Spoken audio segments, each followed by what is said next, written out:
Is there a better font?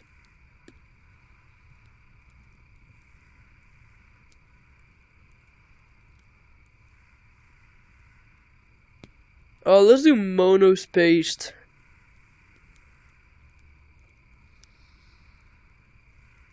Skipped ahead by accident. Let's make the font red and the background.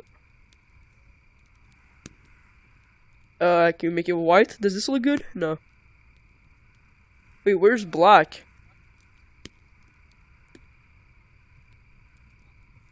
Oh, black is at the bottom. I think this looks good. Characters had similar wearable suit at one point in the story, as we see in this shot from the graphic novel, before he, like everyone else, was turned into an animatronic. This seems to imply that all of the main characters had similar wearable mascot outfits at least at one point in time, and that whoever is having the FNaF 4 nightmares, if they, everyone else was turned into an animatronic. This seems to imply that So this is withered Freddy, right here, but like a bit unwithered. This is withered Chica, but unweathered, with her jaw still way too low. This is withered Foxy. But who the hell is that? Like, is this a fan-made, is this a fan-made version of unwithered Bonnie? Because I don't think this is an official thing. We've never seen unwithered Bonnie, because usually he has, his entire faceplate off and his eyes out with red lights. all of the main characters had similar wearable mascot outfits at least at one point in time, and that whoever is having the FNaF 4 nightmares, if they even are nightmares, saw those mascot suits specifically. Bonnie and Fredbear would perform on stage to small but enthusiastic crowds. Finally, he was able to deliver fantasy and fun to all the kids, delighting and inspiring them in the exact way that he had been delighted and inspired so many years ago. Afton, despite eventually falling... I actually think the subtitles looked better white. Let me just change that up real quick. Font color. Let's do white. And actually, could we make the background a bit darker and the font bigger? No, that's way too big. It's fine. To become the heartless serial killer and mad scientist that we know him as, began as someone with good intentions and a love of entertaining kids. He wanted to bring things to life from the very beginning, a theme that recurs a lot for him throughout the rest of the franchise. And things could have ended there. That could have been the end to his story. It could have been perfect had it not been for one thing. Other people saw the success of his idea and they wanted in. Enter Chica's Party World, a rival restaurant starring performing animal characters. His idea, except they did it better. William may have been the first, but obviously he wasn't the best. It hurt the prideful William Afton to admit it, but this restaurant was able to do— Wait. So, was Chica, like, not originally one of their creations? Did they take Chica from someone else? Because they said that, like, it was Chica's family dinner or something like that, and that it was a rival restaurant. So I think Chica was actually taken from another restaurant to do the thing that he always wanted to do, make the animals actually come to life. All of the performers in this restaurant were robots, simple metal skeletons that were powered by battery packs, but all of them able to freely turn and talk and dance on their own, no human required. It was like magic that came from the mind of a brilliant creator named Henry Emily. This Henry, in some small way, had been able to harness the power of life itself. Afton admired him. He was jealous, to be sure, but he also looked upon this man with awe. Off to one side of Chica's Party World was a small cabaret stage featuring an elephant magician. On the other, a hippo known to ramble on and on. That one was more of a joke for parents, but it was the main stage that was for the kids. A rocking band of characters featuring a yellow chicken thing with a southern drawl named Chica, backed by a band of other country-themed characters, including a pig with a banjo, an upbeat frog from the local swimming hole, and a brown bear with a heavy southern accent. Wait, A bear? But bears were his animals. Why not a cow or a horse? Something to fit the country theme a bit better. Why'd it have to be a bear? And adding insult to injury, they had the nerve to call this thing Ned Bear, a direct copy of his own Fredbear. Whoops, that's gonna leave a mark. I've suspected that the mediocre melodies played a much more important role in the story than just being a bunch more animatronics to fill out the roster. Especially Ned Bear. Pause. So he just showed the, let me just roll that back.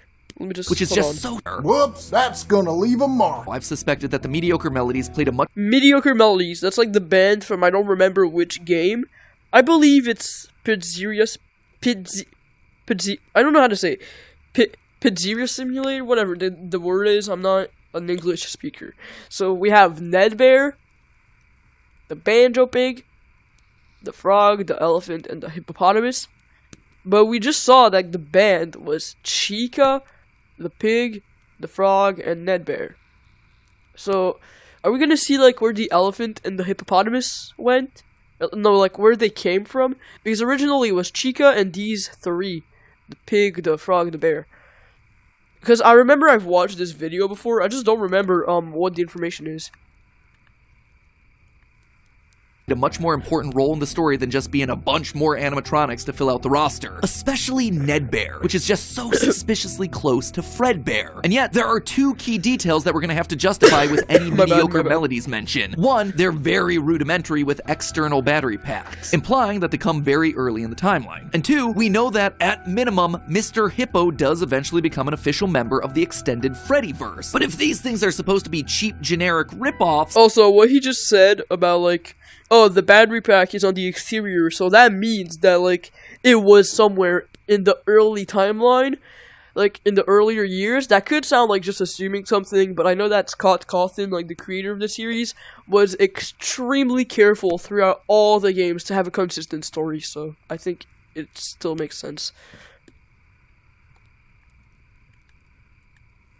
Why would you be trying to rip off yourself? You wouldn't. You would be stealing someone else's ideas. So if Afton created Fredbear, there would have to be some rival franchise. The only other person who would likely be ripping him off? Henry. We've talked extensively about how the mediocre melodies are clearly Henry's design aesthetic, so it just has to be him. I don't think Henry's doing this maliciously. He doesn't strike me as the type. He was likely building the robots at the orders of someone else that was running a rival restaurant franchise. But that's enough motivation to start Afton down a path of jealous rivalry, but also begrudging admiration. As the Freddy Files Ultimate Edition says, it's important to revisit the beginning of Henry and William's relationship, so here you go. I think this is where it begins. Also, this is future MatPat here, coming back to add this one in. Seems like the recently released character encyclopedia has backed up all of this speculation. I've had this timeline written for about a month now, but I've also been holding off a bit to see what wrenches this character encyclopedia might throw into it. And on this particular point, I gotta say, it seems like we might actually have nailed it. They actively call out the suspicious similarities to the main Fredbear crew. Quote from one of the pages: Ned Bear looks like an imitation, altered just enough to avoid copyright issues. I don't know about you, but that seems to imply that we were right on the money. Knowing all of this, at one point the franchises had to have merged. That's really the only way that you get Mr. Hippo from the rival franchise as part of the Fazbear crew. This also mirrors a lot of what happened in the real-life history of Chuck E. Cheese, with two rival restaurants, each with their own casts of characters, merging to become one unified brand. Again, we've gone into that in detail with other videos.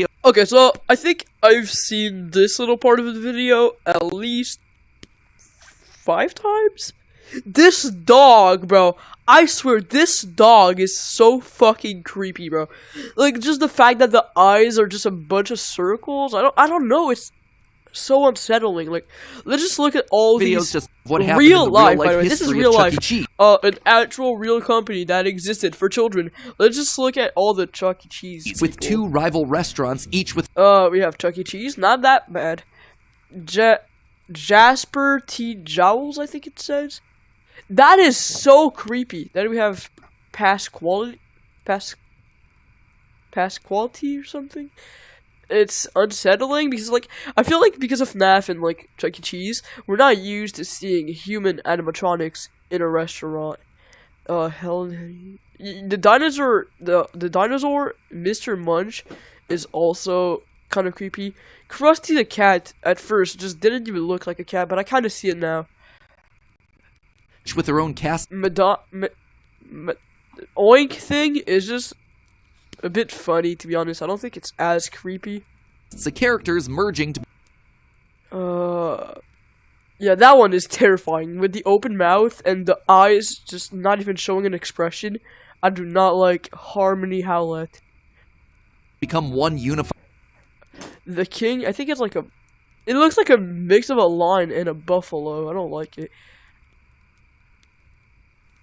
brand. Again, we've gone into that in detail with other videos, just wanted to remind you all of that here. But why would I call out the rival restaurant as being named Chica's Party World? Few things, actually. First, we know for a fact that a location named Chica's Party World exists. It is mentioned in the source code teasing sister location, so it is out there somewhere and doesn't fit cleanly anywhere. Second, in the story The Puppet Carver, Chica is very explicitly looped in with the book versions of Pig Patch and Ned Bear, implying that she started as a mediocre melody. Thirdly, her design just fits better with the theme of down-home country animals with southern accents playing the banjo and eating with bibs. And with her being the headliner of the show with her name on the restaurant, it would make sense then that when the restaurants merged, she was the one that was added to the main cast of characters while all the other mediocres faded away. It's also why when Freddy's closes after William's killing spree, she's the one to branch back off into her old franchise and is therefore missing in sister location. A detail that's bothered me for years at this point. It might also explain why William decided to stuff his dead kid into Chica. That one was Henry's creation, not his. Afton's jealous admiration turned to hardened bitterness. A bitterness that would only grow over the next couple of years as families continued to choose Chica's Party World over Fredbear's. William just couldn't compete with the appeal of the robots. Eventually, his restaurant would go bankrupt, only to get bailed out by, of course, Henry Emily. Another insult. Another humiliation that William wouldn't soon forget. 1979. Despite being bitter, Afton couldn't deny that what came next was a period of massive success and expansion. With the two franchises now merged into one, it was the best of both worlds. Afton's ideas with Henry's robotic expertise. The two men decided to launch under a new name. Wait, hold on. Family Holy Diner, shit. a pizza chain. I just looked at my phone to see the live stream. We had one viewer. It just jumped to 13.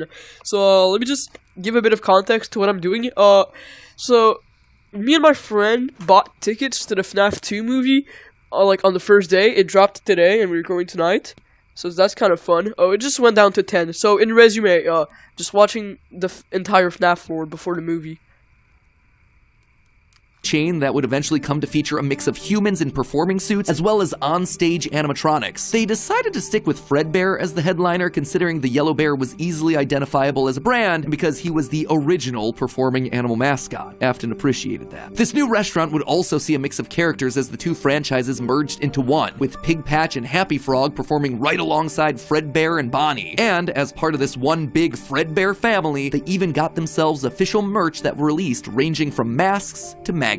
The crappy Mr. Hippo fridge magnet? I am sorry, Gregory. That said, not all the characters were winners. The reception to some characters was just mediocre, so they faded away into the dumpster, storage units, and retro budget tech stores of lost nostalgia, waiting for their chance to step back into the limelight if and when a headliner went out of commission. Others, though, would fare much better, like a new Pirate Fox, as well as a blue guitar-playing variant of the yellow Bonnie Bunny. Ultimately, the franchise would get so big, it would spawn its own cartoon show, Fredbear and Friends. Business was booming. In the end, Fredbear and Bonnie's popularity would be so strong that they would be able to support the Fredbear's Family Diner franchise all on their own, while also spinning off a new sister location dedicated to their friends. In 1983, Freddy Fazbear's Pizza launched, giving a dedicated home to all this new supporting cast of characters. Chica the Chicken, Bonnie the Blue Bunny, Foxy the Pirate, and of course the headliner, a brown Freddy Fazbear. Business was good, and Afton was happy, mostly. It did bother him that the one original character that he created, the one that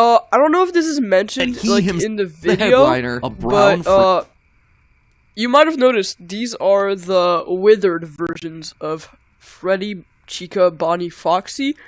If I remember correctly, it's because FNaF 2 happens before FNaF 1 in the timeline, which is a bit known.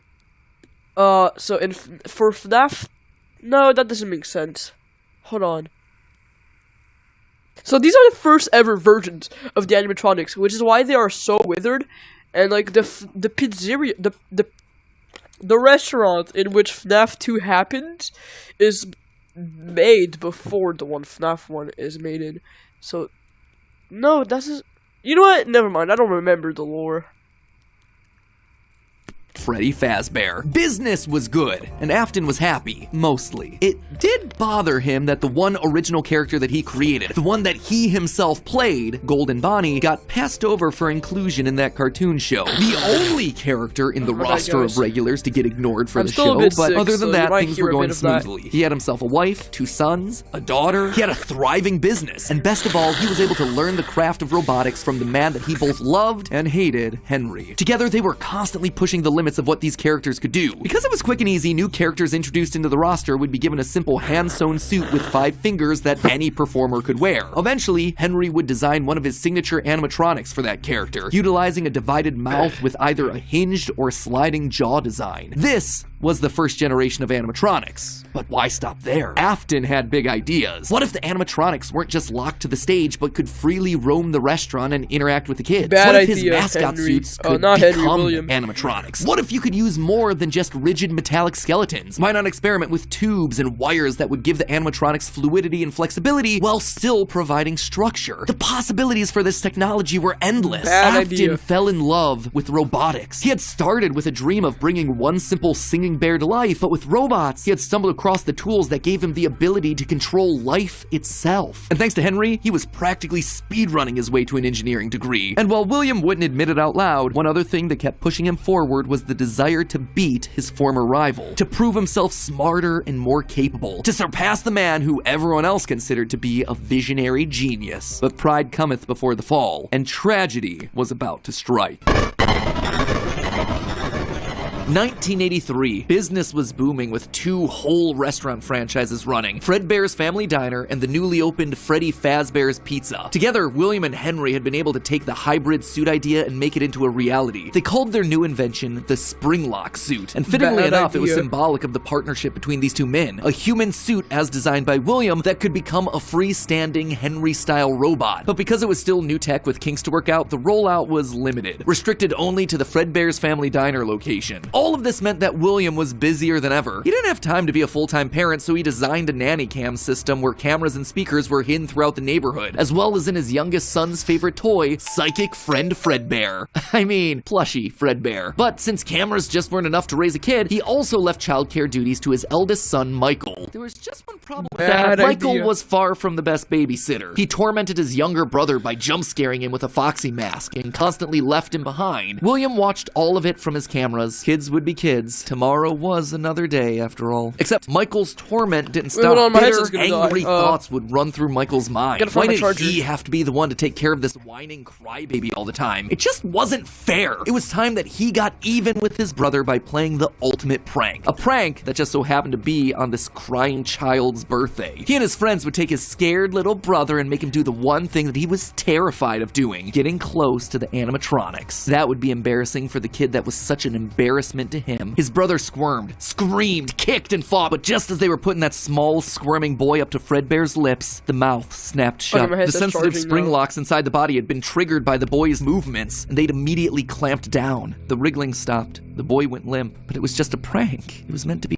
I did talk a bit during this section, but that was super important in the FNaF lore.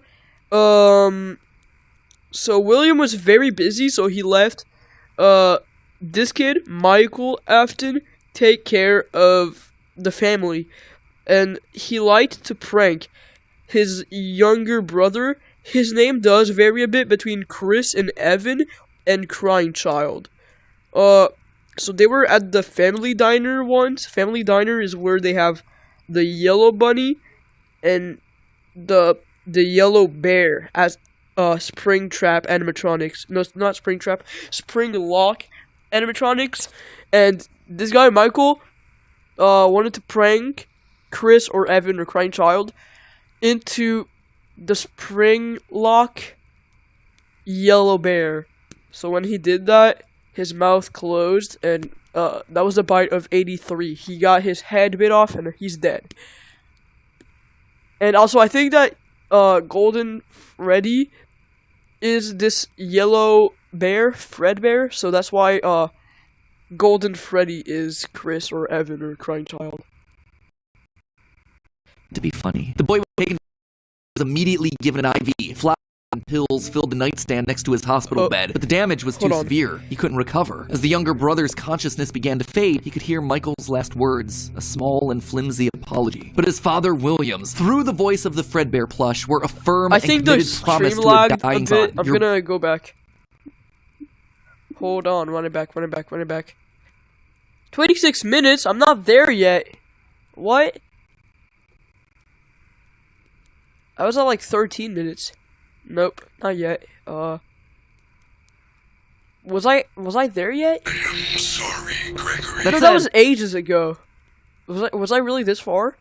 Like 17 minutes? Yeah, that's it. Son, let's just go back. To be funny. The boy was taken to the hospital and was immediately given an IV. Flowers and pills filled the nightstand next to his hospital bed, but the damage was too severe. He couldn't recover. As the younger brother's consciousness began to fade, he could hear Michael's last words, a small and flimsy apology. But his father, Williams, through the voice of the Fredbear plush, were a firm and committed promise to a dying son. You're broken. I will put you back together. This would not be the end. No matter what, Williams' son would live again. It would just take time. Time that, right now, he just didn't have. His young son's heart flatlined as the boy faded into the inky unknown of the afterlife. In the aftermath of the tragedy, changes started happening around the restaurant. Y'all want to do something fun? Y'all want to do something fun? So that was the first death that we've seen, right? Chris/Evan/Cryingchild is now dead officially. That is our first death in the FNaF timeline. I want to do a death counter. Let's do a death counter. Death counter on. We got our first death, guy. Why is my English so bad today? First death, guy. We got our first death in the FNaF lore, guys. That's crazy. Recipes Chris/Evan/Cryingchild. Required to wear security wristbands to prevent anyone from getting outside without parental permission. Any kid who approached the exit without permission would have to answer to the security puppet, a marionette on strings that could fly around on rails across the restaurant to stop kids in their tracks. It was Williams' idea, inspired by Michael constantly leaving the restaurant without his brother. In the wake of Fredbear's spring lock failure, all the hybrid suits were getting retired, locked away at the nearby Freddy Fazbear location. It was yet another tough pill to swallow after all the hard work that he and Henry had put into them. William would eventually bury the boy's small body in a remote location out in the woods right alongside his drive into and out of work every day. The death of this little boy sent the family spiraling. His wife, crippled with grief, was so distraught that all she could do was sit and watch TV. But his son Michael was far worse, complaining of seeing hallucinations of a golden bear standing outside of his window. The boy was so racked with guilt that he was convinced that he was being haunted by the ghost of— Wait, hold on. If Michael's this guy right here who killed his brother, the one kid we have in the death counter, Chris/Evan/Cryingchild, he has 3 names. So, he had nightmares or hallucinations of a bear outside the window in his room. Doesn't that kind of sound like FNaF 4? Is Michael the guy that we play in FNaF 4? It would kind of make sense since he's like the only son left. And, he's like a kid. Like, we're playing a kid in FNaF 4. That guy's a kid. He's like, maybe 15, 14? I don't know. I think Michael's the guy we're playing as in FNaF 4.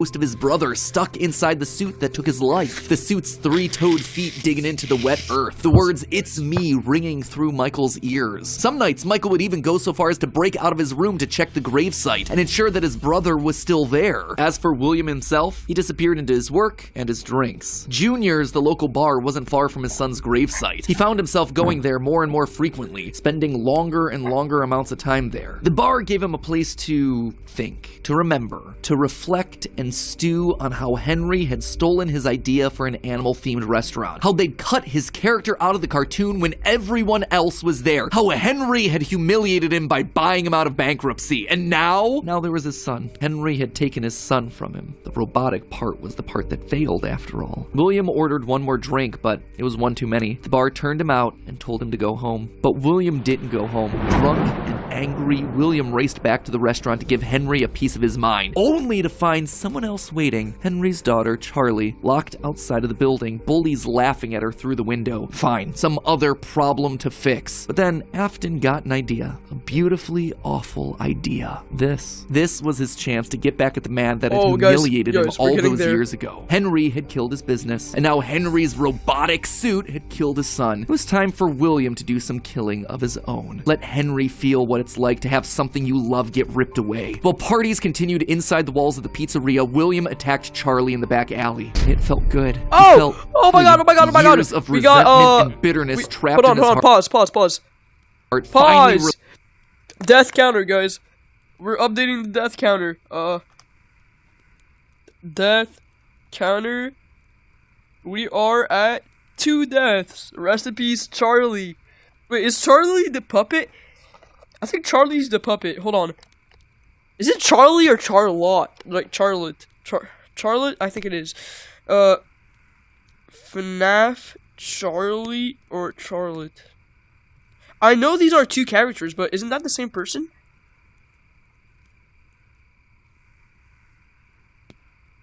Okay, yeah, Charlotte is like her real name, but Charlie is her like nickname. Charlotte Emily, it's Henry Emily's daughter. I think she's like 4 years old when she died. Wait, can I see this on the wiki? How do they know her height? Apparently she was 2'8", so yeah, she's probably a little kid.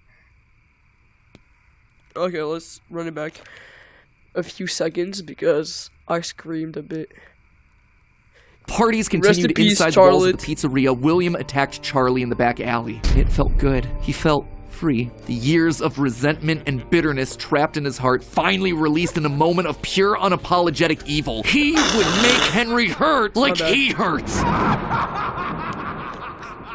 And in that moment, William became a killer. He dropped Charlie's lifeless body and drove home, forced to confront his family problems later that night, appalled, but also a little excited by what he had just done. Charlie's death would remain on the books as a random act of violence. And though Henry had suspicions about William, there was no physical evidence, nothing that could link him back to the crime. In the weeks that followed, Fredbear's Family Diner would close for good. 2 high-profile deaths around the restaurant with 2 grieving owners in such a short period of time was just too much bad press to handle. Besides, Freddy Fazbear's was still open, and it was the newer restaurant anyway. All the equipment from the diner, including the old yellow suits and security puppet, would get retired to that location, and there they would sit for 2 uneventful years. The rest of 1983 and 1984 were spent quietly grieving. Freddy Fazbear's Pizza and the new cast of characters were a hit. Tragic memories of their yellow predecessors quickly faded. Afton kept a low profile and buried himself in work and research, quickly reaching Henry's level of engineering and even surpassing him. And while Henry slowed down to grieve, Afton kept going, even starting his own company, Afton Robotics, for all those pet projects that were a little bit too experimental for the regular operations of the pizzeria. The first of these experimental projects was a secret workshop under his house, a veritable bunker, which allowed him to work while still monitoring his kids via hidden security cameras. 1983, a passcode that served as a constant reminder.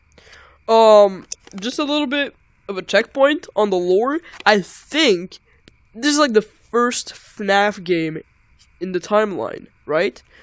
Because I know like FNaF 2 and 4 are one of the first, but we haven't talked about any of those yet. I know FNaF 2 is being talked about in a few minutes, but this is FNaF 5, Sister Location, and I think this is like the first game in the lore, according to this video, right? I would trust MatPat with my life.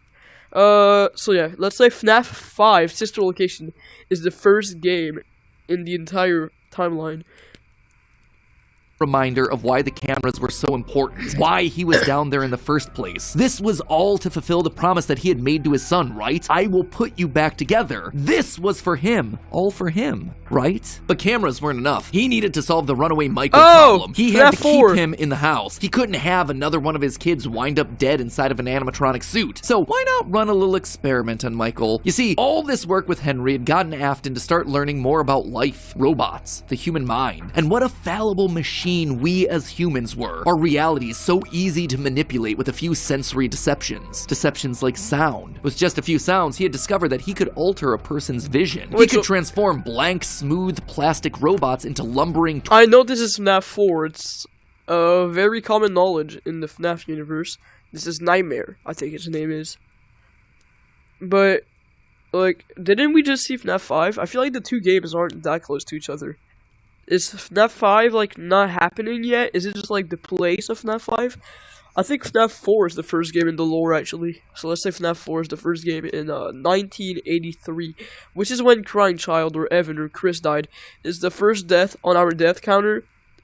Michael, the guy who's gonna live through FNAF 4, put the child in the mouth, and he died. So that's the bite of 83. Twisted nightmares. Nightmares far scarier than he could create with actual materials. They would appear organic, rotting, putrid, terrifying. These would be his means of keeping his son Michael in the house where he belonged. Was it extreme? Maybe. But then again, this was the boy who had killed his son. He would make him sorry. And so Michael would grow up not only dealing with the memories of his own guilt, the hospital room, the pills, the flowers, the death of his brother, but also facing literal nightmares, illusions created by sound. Michael would never forget these either. Years later, as a security guard, he would still draw pictures of them inside of his logbook. But all of these extra projects meant that his home life suffered even more. He was an absent father. Okay, so with a bit of context about what FNAF 4 is that we just got, why does it say, like, every night, 5 nights until the party, 4 nights until the party, or things like that? Or is it hours? No, I think it's nights. Like, why does it say X nights before the party? What is the party after 5 nights of, Michael suffering in his nightmares?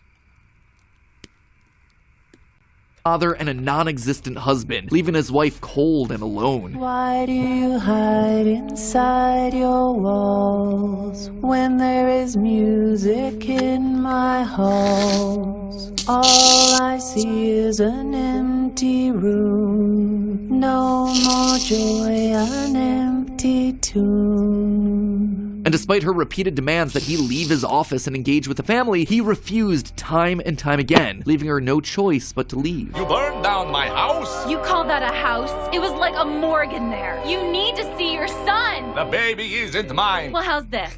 I'm keeping the diamond ring. And through it all, there was one lingering feeling. William wasn't done. He had gotten a taste of what it felt like to be unleashed, what it felt like to be free. Charlie's murder had unlocked something in him, and he wanted more. June 26th, 1985. Putting on the golden Bonnie suit, he lured children one by one to the back room of the pizzeria when no one was looking. At first, he was cautious. He would lure them with promises of cake and cookies. He told them that their dog had died. He would ask for help with homework. Susie was the first. You never truly forget your first. Oh, we got our third death.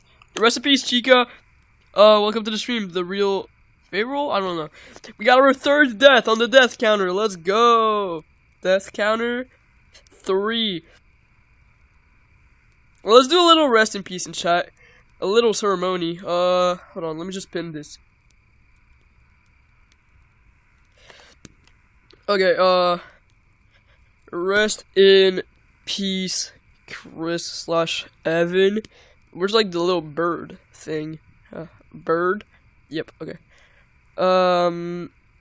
Rest in peace. Actually, I want to like document a little bit of what is going on.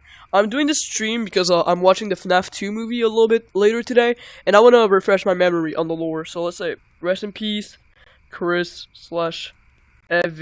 Afton. This is the first kid that died in 1983. 1983? Did I say 1883? Oh. And then the little bird. I'm going right back to it in a few seconds. A bird. Okay.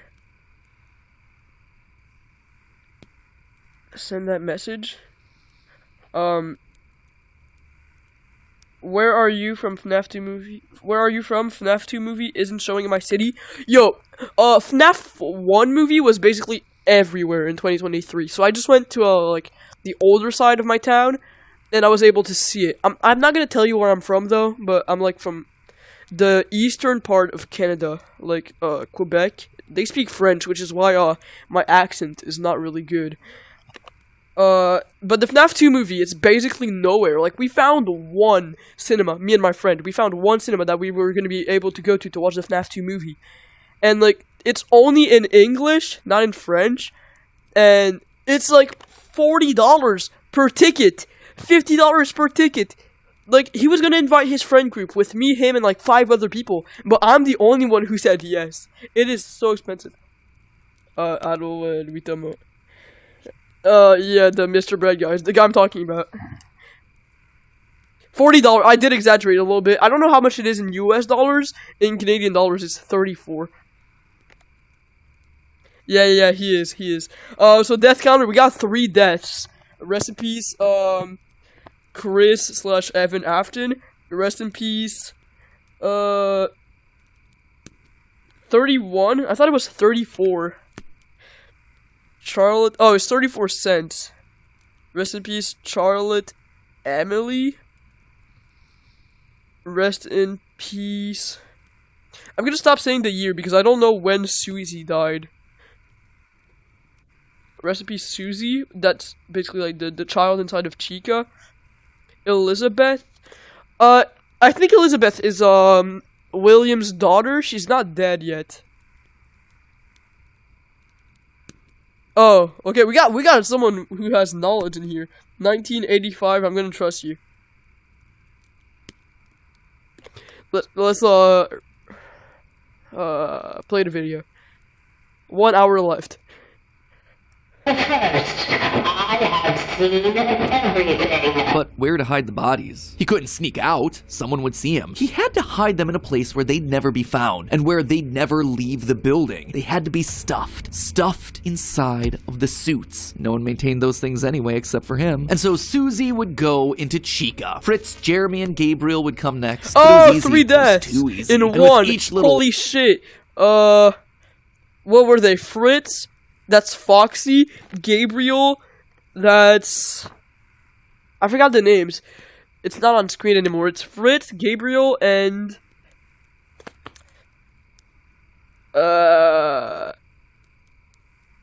Jeremy. Gabriel, Jeremy, and Fritz. So,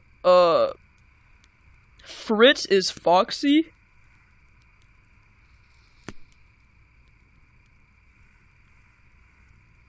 Je suis rendu à combien de temps? Genre 25 minutes, il me reste 1 heure.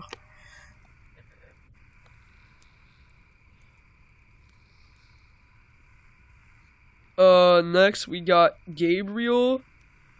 That's Freddy, I think.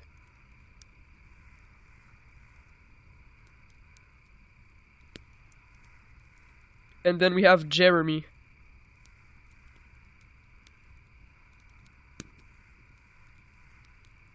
That's Bonnie. Okay, death counter. We are at 6 deaths.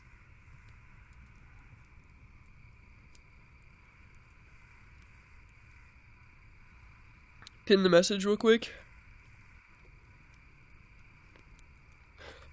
Okay, let's play back the video. Little life he snuffed out, his lies got bigger, their house was burning, they're just being kidnapped, until the last one where all pretense was off. He let himself get violent, too violent. I'll just wait for him after school, throw a bag over his head, hit him with a shovel, and drag him into the back of my car. The body of Cassidy was far more bloody and broken than any of the others. He'd let okay, himself I think go Cassidy too far. is the other child inside of Golden Freddy. Rest in peace. Do we know Cassidy's last name? Cassidy FNaF. No, I don't think we do.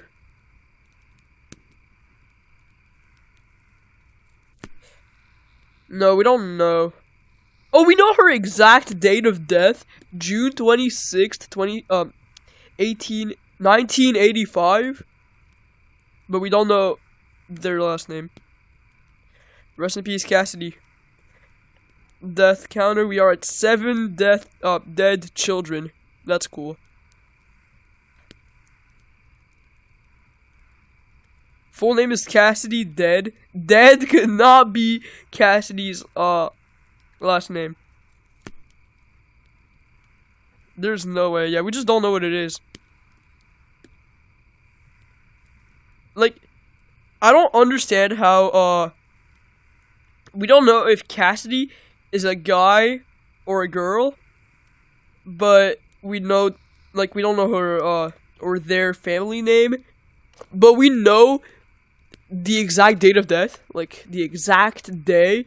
Like, in the movie, no, not in the movie, in the games, he's a guy, but in the novels, she's a girl, so it's really inconsistent.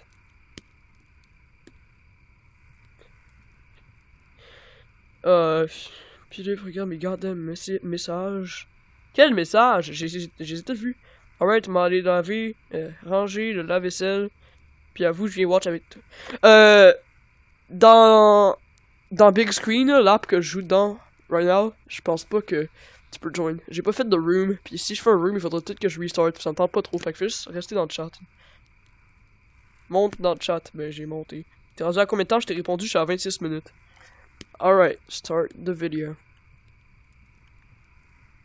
That one he shouldn't have killed. With no more active animatronics left, he shoved the body into the one suit that remained backstage. The long-forgotten yellow Fredbear, now broken and discolored with age. Broken, like Cassidy was broken, like his son was broken. Newspapers reported on this disappearance, naming the whole thing the missing children's incident. Police would even charge William with the crimes after finding security footage of the golden mascot suit luring kids to the back, but they couldn't convict him. They had no bodies, and his face had been hidden behind the mascot suit the entire time. What they had was circumstantial at best, and so he walked away a free man. But Henry knew the truth. In these murders, he saw his daughter Charlie all over again, so he threw Afton out of the company and shuttered the doors to the old pizzeria. Henry would keep the franchise quiet for 2 years. This would not happen again. This could not happen again. How could he protect the kids? Dash? Finally, he developed a solution. He would implement an even more extreme security system in the form of new animatronics. Toy animatronics, inspired by the toys that they had been selling years ago. But these guys, these were special. They were a new breed of robot with facial recognition abilities. But most importantly, they're all tied into some kind of criminal database, so they can detect a predator a mile away. All the original animatronics, now withered with age, were moved to the new location. With a plan in place, it was time to try once more. The year was 1987, and the new and improved Freddy Fazbear's Pizza was making headlines in local newspapers. Headlines that just so happened to catch the attention of William Afton. Freddy's was back, and without him, that was his idea. I'm pausing way too much,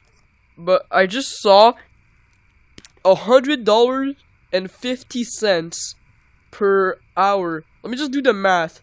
So $100.50 of American dollars in today's currency. Hold on. 19. I'm gonna ask ChatGPT just for this little part. I don't know how much $100 was worth in 1987.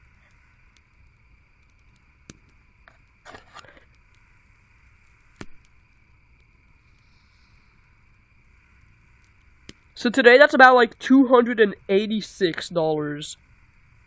And in FNaF 2, you have 6 nights, I think. No, it's not. No, it's not $603 per shift. It's $100 for the entire week. So 286 divided by 6. That means that in today's money, like one full night is $48. And so that means for 1 hour of working at the FNaF 2 place, you get $8 in today's money. That's actually miserable. I don't know exactly for like in the USA how much the minimum wage is. That has to be below, right? There's no way FNaF 2 is not below minimum wage.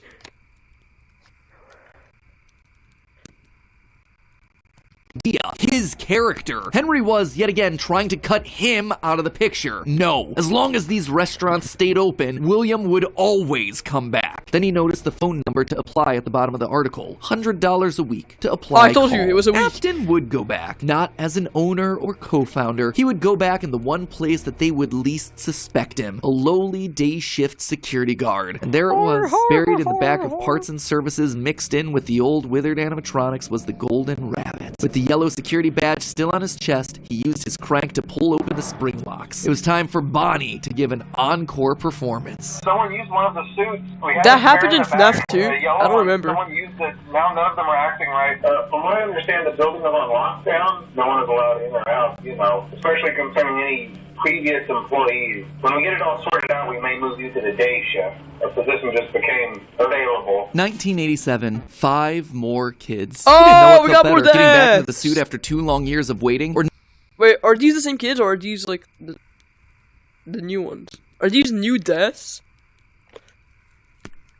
Oh, is this Knowing stream how lagging devastating bad? this would I be think to- the stream is lagging bad.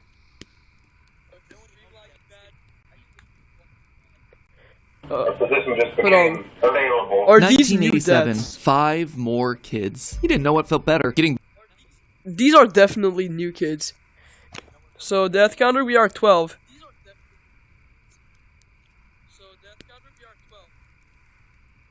Do we know these 5 kids?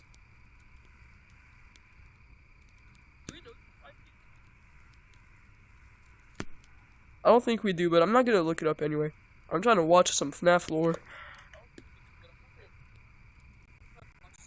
Getting back into the suit after 2 long years of waiting, or knowing how devastating this would be to Henry the next morning. He didn't even try to hide his crime this time, just meant more blood on Henry's hands. He'd failed to protect the kids again. The restaurant had only been open for a few weeks, but William was sure that this would get it to close. Good, if he couldn't have Freddy's, no one would. Whenever a new pizzeria opened, he would be there. But as he sat in his bunker, something else started to linger in William's mind. He had seen something strange. The old withered animatronics. Oh, I think I missed an information. So, did he just say that William got in the in the restaurant because he had a job there, but Henry Emily, he didn't know.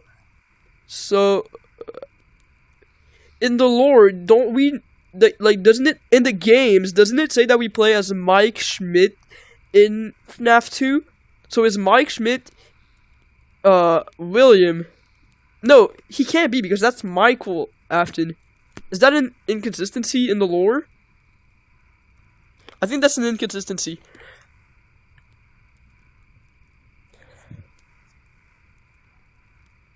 Hands. He'd failed to protect the kids again. The restaurant had only been open for a few weeks, but William was sure that this would get it to close. Good, if he couldn't have Freddy's, no one would. Whenever a new pizzeria opened, he would be there. But as he sat in his bunker, something else started to linger in William's mind. He had seen something strange. The old withered animatronics, they had been wandering around the building, spurred on by the puppet. It was almost like those old robots were trying to save the kids. Save them? They couldn't, obviously, but still, how were they moving? It was almost like they had been given life somehow. Did he have something to do with that? The following day, the news would report a security guard getting bitten by one of the animatronics during the day shift. Was that bite meant for him? William's curiosity was stronger now than his bloodlust. He had to learn. So we just heard about the bite of 87.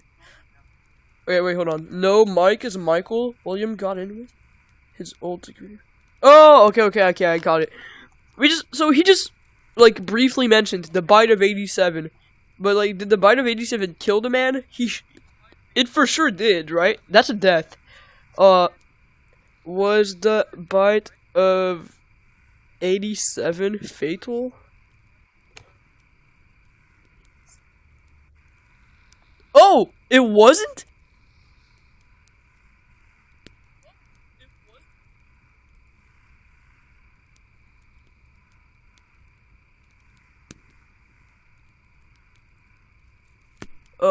I'm looking at the wiki right now. Holy shit! The bite of 87 did not have any death. Ralph survived. I don't remember who Ralph is, but I know that Ralph isn't the one who died. Oh, Ralph is the phone guy? No, phone guy is not the guy who got bit, I'm sure. Okay, we just don't know who it is.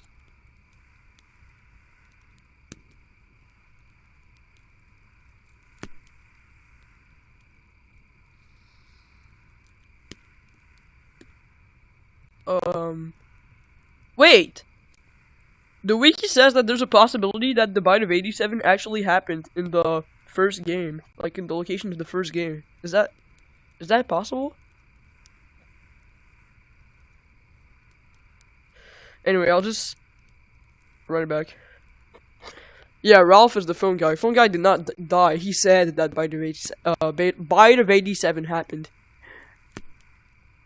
Learn more, but how? There was no way he'd ever be able to get inside another Freddy's Pizzeria. Heck, there was practically no way a Freddy's would ever open again. He needed to create something new, something brand new. He needed to create his own pizzeria. Due to the massive success, and even more so the unfortunate closing of Freddy Fazbear's Pizza, it was clear that the stage was set, no pun intended, is that for the another voice contender from, in children's entertainment. Circus Baby's Pizza World. This would be the place where he could continue his work. No longer just murdering, experimenting. He needed more kids, and he needed them alive. And knowing that he couldn't show his face on the restaurant floor, he needed a way of remotely capturing his victims and preserving them for his work. With that goal in mind, he designed a new breed of animatronic. Their endoskeletons fluid and flexible. He equipped them with sound lures that could mimic voices. They could isolate children. They could incapacitate and contain them with zero direct input from him. It was brilliant. He was brilliant. Far beyond the simple bars and wires of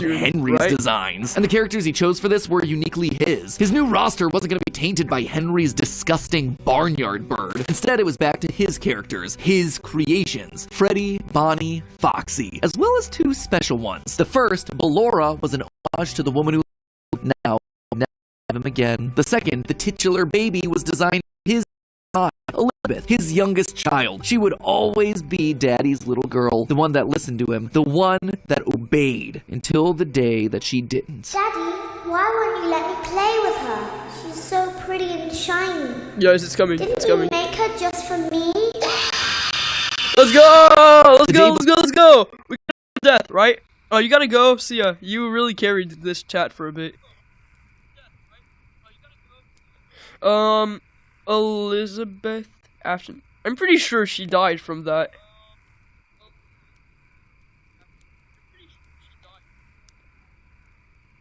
Is she dead? Yeah, she's dead. Death counter 13. Let's go.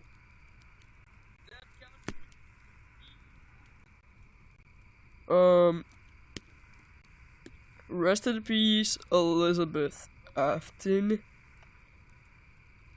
Circus baby.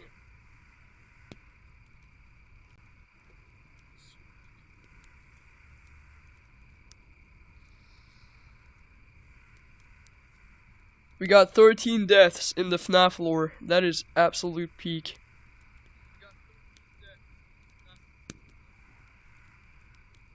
Let's go. We are at 30 minutes, so there's like still an hour left.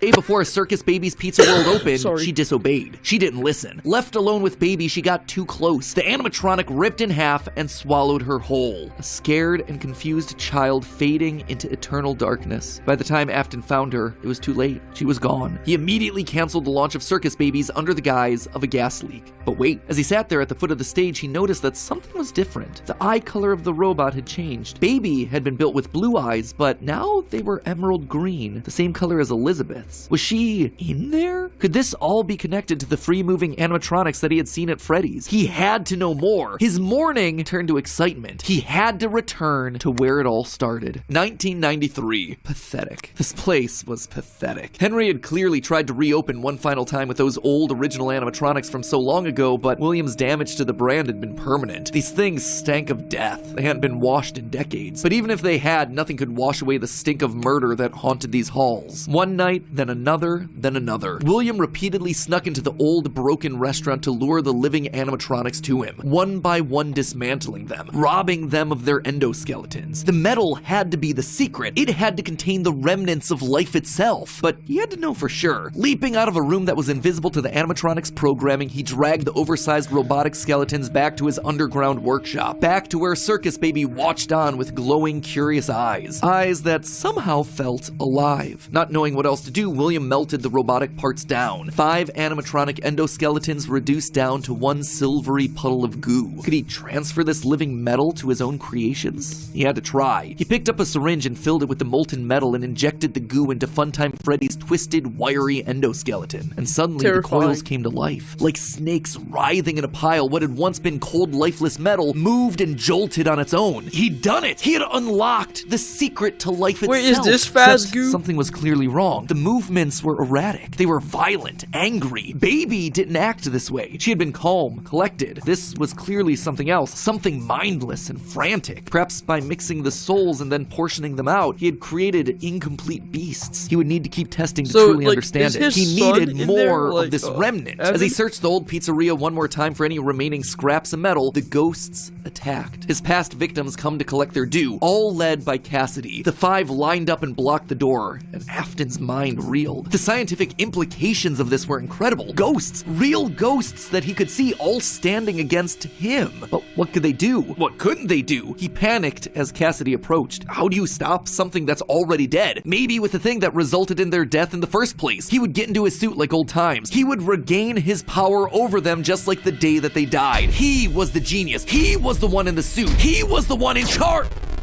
The spring lock snapped into place. Maybe it was his friend. Not a death, by the way. He stayed alive in the suit for like 30 years, I think. This happened in 1990, I think. So he got out of the suit in 2020. Frantic movements. No, he didn't get out. He died. Maybe it was the leaky abandoned restaurant. Maybe it was just fate coming to collect its due. He didn't know. The only thing he did know was that his brain was suddenly filled with searing white-hot pain as hundreds of metallic pins and gears stabbed into his body from all sides. All he could do was collapse, blood slowly oozing out of the suit and pooling onto the floor around him. It couldn't end like this. It wouldn't end like this. His work was unfinished. Unable to move, his only option was to survive, to live, to keep living. It took days lying in his own blood, but eventually someone found him. A security guard making a normal report. When he saw the animatronics torn apart in the middle of the party room floor, it caused him to file an immediate report of a break-in. An owner would have to come in and claim the damage. And who else would it be other than Henry? Hope jumped in Afton's heart. Henry would see him. They were partners after all. He would be the one to help save him, to get him out of this suit, to relieve him from this tremendous pain. Henry entered the secret room. His eyes fell on Afton sitting there in the pool of red, and Henry, saying nothing, turned and walked away. This is just to inform all employees that due to budget restrictions, the previously mentioned safe rooms are being sealed at most locations, including this one. Nothing is being taken out beforehand, so if you left anything inside, then it's your own fault. Management also requests that this room not be mentioned to family, friends, or insurance representatives. And so there Afton would sit, hanging on for 30 years, trapped behind the walls with an iron will, 30 refused fucking to years die. in a Most suit, of this is things that we already knew, stuff that's been established and re-established time and time again by the games. That said, there are 2 things that I absolutely have to address. The first and biggest is the placement of Sister location, or more specifically, Elizabeth's death. To me, evidence in game seems to suggest that it was meant to come before the crying child's death in 1983. The biggest clue to this is that the crying child saw something. Remember what you saw is the phrase that's repeated over and over again by psychic friend Fredbear, aka William Afton speaking through a walkie-talkie in the Fredbear plushie's stomach. But what did he see? Well, I think we can tell based on how the nightmare animatronics are visualized. They have mouths in their stomachs, just like Baby ripping in half at the waist to swallow a kid. There's also the empty girl's room, one presumably left behind by a dead sister. And lastly, it explains why he's scared, and more specifically why Afton wants him scared. He needs his kids to stay away from the animatronics. He doesn't want them getting too close because the last time one of— Wait, so MatPat right now is talking as if he did all of this, like all of FNAF 4, the things we see in FNAF 4 to scare Chris/Evan, the youngest son. But we saw earlier that like Michael had been through this to suffer in revenge because he killed Evan. But now we're saying that Evan had the nightmares, like animatronics, to not approach the animatronics. Is that an inconsistency, or am I just not understanding right? And one of his kids got too close to a robot, his daughter died. That's then why he sets up the nightmares, to scare both Mike and the crying child away from the animatronics from that point forward. That's why books like the character encyclopedia outright suggest that we play as the crying child in FNAF 4. That's why he has a nanny cam following the crying child everywhere, so he can keep tabs on his kids when they're out of his sight. He can't let another Elizabeth situation happen. The death of Elizabeth also gives William Afton extra motivation for killing. He's a grieving father. His daughter was taken away from him, so Charlie should die as well. He's lashing out at the world after losing his kids. And again, we know that at least one of his children had to have died prior to Charlie's death, based on the mound of dirt that we see in Midnight Motorist. It also allows circus babies to open and close earlier in the timeline, which is how you wind up with Funtime Foxy appearing as Mangle in the FNAF 2 location. Basically, Mangle Elizabeth dying first Foxy? has everything it needs to fit, except Mangle is Funtime Foxy? J'ai vu ton message, mais j'ai pas trop besoin de répondre right now. Hold on, is Mangle actually Funtime Foxy? I thought it was just like a design similarity. close earlier in the timeline, which is how you wind up with Funtime Foxy appearing as Mangle in the FNAF 2 location. Yeah, it doesn't look like the Elizabeth same dying unit, first but has everything it needs to fit, model. except for the most important thing, the murder weapon. Why would Afton be building an animatronic with a giant claw in its stomach so early in the timeline? At this point, he just has no motive. It just doesn't make sense prior to 1983. At this point in the story, he hasn't killed anyone, and we know for a fact that the missing children's incident is 1985. So Elizabeth's death coming before any of those events just doesn't work. Hence why I placed it where I did in the narrative timeline. Afton's death here is also a bit tricky. We know that he returned to the FNAF 1 location to break down the original animatronics in order to harvest their remnant. We know that he melts down 5 things to become one thing. Candy Cadet makes that very clear. So the 5 things are the 5 endoskeletons from the various animatronics. That would be totally fine if it weren't for one huge problem. On his 5th visit to the pizzeria, Afton gets I'm not sure I know you, but I feel like I've seen you in my life before. Were you that guy who asked me for an edit? Like, who asked me to send you a picture of my avatar to do an edit when I was playing a minigame? I think I was trying to play Monkey on the Shelf in a live stream, and you asked to add me on Discord so that I can send you a few pictures of my Gorilla Tag outfit to do an edit. Is that you?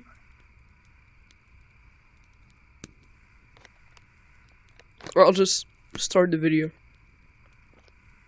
Locked. So either the 5 becoming 1 starts in 1993, but then finishes 30 years later when he re-emerges from the wall to add the last endoskeleton to his pile, or he's had himself some reason to return to the original location after harvesting all the stuff that he can. It's not ideal, but it's the one angle that makes the most sense. William still wasn't back. Weird. Michael knew his father sometimes traveled for work, disappearing for days on end, but usually there was some sort of notice, a phone call, a post-it, something. It's not like Michael and his father were close, far from it, but as a household of 2 suffering men coping with years of tragedy and loss, there was at least some element of communication between the two of them. They were united by a name and a shared pain. This time though, things felt different. William had left nothing. His absence was longer. There were no check-ins, no updates, just silence. Something had happened. If there was one thing Michael knew about his father, it was that he had contingencies, safety checks, backup plans. His father was a careful and guarded man. He held his cards close to his chest, and as such, William had prepared him in the event that something like this ever happened. Normally, his father kept his home office locked, but in the event of an unexpected, prolonged absence, Michael had been instructed to enter his father's office and look behind an empty set of shelves mounted in the corner of the room. Rolling his eyes, Michael entered Wait, I haven't been office. paying attention. Never fully understood how William hold was on, able to I spend haven't so many been paying hours of his attention in days like locked up 40 seconds. I was zoning out.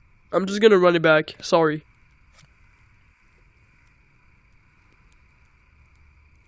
Post-it, something. It's not like Michael and his father were close, far from it, but as a household of 2 suffering men coping with years of tragedy and loss, there was at least some element of communication between the two of them. They were united by a name and a shared pain. This time though, things felt different. William had left nothing. His absence was longer. There were no check-ins, no updates, just silence. Something had happened. If there was one thing Michael knew about his father, it was that he had contingencies, safety checks, backup plans. His father was a careful and guarded man. He held his cards close to his chest, and and as such, William had prepared him in the event that something like this ever happened. Normally, his father kept his home office locked, but in the event of an unexpected, prolonged absence, Michael had been instructed to enter his father's office and look behind an empty set of shelves mounted in the corner of the room. Rolling his eyes, Michael entered the office. He never fully understood how William was able to spend so many hours of his days locked up in here. There was just nothing to do. Most of this place was empty. He dragged himself over to the shelf in the corner, expecting to find an emergency contact list, a family safety deposit box. But what he actually found there was completely unexpected. Father, it's me, Michael. I did it. I found it. It was right where you said it would be. The shelf swung open and revealed a giant industrial elevator, one that led straight down into an underground bunker. But that was impossible. Hidden inside his childhood home was a secret entrance to an enormous underground science lair? It didn't make any sense. Seriously, it didn't make any sense. And yet, here it was, mapped directly underneath the floor plan of the house that he'd grown up in, lost his brother in, been tortured in. Michael thought that he'd known his father, a prideful, sad, angry man with petty, everyday problems, but clearly he'd been living with a stranger this entire time. His father had secrets. Suddenly, the days of William being locked inside of his office made sense. He'd been here the entire time. Where was here, though? Was this Circus Baby's entertainment and rentals? The Circus Baby restaurant always did seem to be a deeply personal project for father, a failure of his that cut unusually deep, especially after that first location had to be closed prematurely due to the gas leaks. After that day, father really did seem to change, to lose himself even more in his work. Clearly, the entrance he had found was some sort of secret back way into the facility, one that required crawling through vents to navigate. His father had been working here, but in secret. Why? And that's when he found her. At the end of the facility, Circus Baby, his father's pride and joy. Except something was different about her. She wasn't like the others. The way she talked, the stories she told. This wasn't just a robot. She was alive, somehow. And not only was she alive, she also felt familiar. There is something bad inside of me. I'm broken. I can't be fixed. Will you help me? Was this his sister? William's baby girl? But how? Why? What was this place? He dug around some old files and found blueprints outlining the features of these animatronics. Storage containers, voice mimicking, parental tracking. And was that a child in Freddy's stomach? Was his father collecting and experimenting on kids? Were all the rumors that he'd heard throughout his past actually true? That the animatronics came to life at night? That there were murders done in all the pizzerias? That his father had somehow been the prime suspect in all of it? Suddenly, Michael's mind flashed back to his persistent nightmares throughout his childhood. Had he been experimented on too? Tears stung in his eyes as anger, fear, and confusion filled his body. His father's secrets were pouring out. William wasn't just a lame, overworked father. He was a monster, toying with life itself. Suddenly, everything clicked. He frantically looked around the room, blinking human heads on poles staring back at him. Green eyes, his sister. Blue eyes, his brother. Closed eyes, his mom. All just staring expectantly. These were meant to be human. William was working down here trying to make believable humans, literally rebuilding the family that they had both lost. The small little girl robots with their British accents roaming the hallways of this underground facility suddenly took on a whole new context. I fucking hate these babies. Is it the same person? Were those meant to be his sister? A replacement for her? A clone? Was William building clones of his sister? They seemed to know him, after all, to react to his presence. They were all there. They didn't recognize me at first, but then they thought I was you. He always did have a bit of a resemblance to his father. Michael's mind reeled as the reality of his world crumbled to dust. No, he had to get them out of there. If this really was his sister, heck, if any of these things were human, souls, whatever remnant of the humans that they once were, they needed to be rescued. They always put us back inside. There's nowhere for us to hide here. Led by the voice of Circus Baby, he marched through the now empty halls of the Funtime Auditorium. He would lead them. He would protect them. And finally, he would be able to forgive himself for the killing of his brother so many years. Oh, we got a death, I think. You are in the No, not yet, scooping not room. yet. That's not a death. The scooper only hurts for a moment. Scooper? That violent extraction arm? Michael had seen that one in the pile of blueprints. Something about heat rendering the magical silver metal inside useless. In reality, prior to getting himself spring-locked and put behind the wall, William's methods had become increasingly sophisticated, with a mechanized arm that could infuse new bodies with a soul. William could finally give and take away life. The only thing he needed were the bodies. But William wasn't the only one looking for bodies, as Michael was about to learn. But if we looked like you, then we could hide. If we looked like you, then we would have somewhere to go. Michael was going to be the hero to help these animatronics, all right. He was going to help the haunted tubes and wires of these animatronics escape, just not the way that he anticipated. His sister had lied to him, another game of pretend. The scooper plowed forward, digging its extraction arm into his body. As he heard his bones ripping through his flesh, Michael blacked out. But something is wrong with me. I should be dead, but I'm not. Is Michael not dead, like, even in the current days?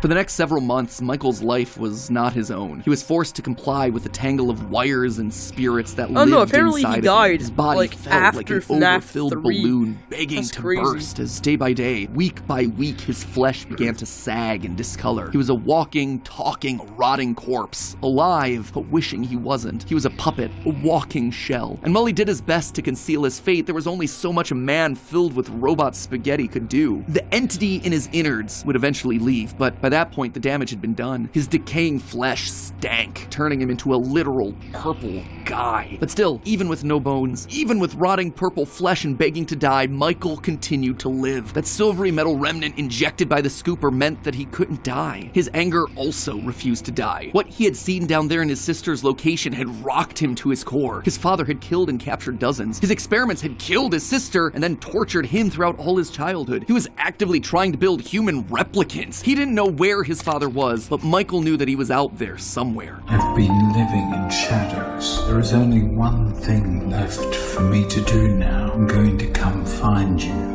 Michael had to correct for the sins of his father. He had to make things right. Michael would burn Fazbear Entertainment to the ground. I mean, what else could you do when your skin was permanently purple? Michael's strategy was simple. He would apply for night security guard positions at the old defunct pizzeria locations. So that way no one ever had to see him or smell him during his shift. And all these old shuttered locations did need guards. Teenage vandals and squatters were always looking to get inside these abandoned buildings, and yet no one ever really wanted to work an overnight graveyard shift unless they were practically out of options. Enter Mike. One by one, he would take on the job of security guard, changing his name each time to ensure that no one was able to follow his paper trail. Once inside, he could tamper with the animatronics and figure out how they worked. Yeah, that's confusing because there's like two people named Fritz. Well, there he would listen to the Michael's old tapes where fake upper name management and the kid inside of Foxy.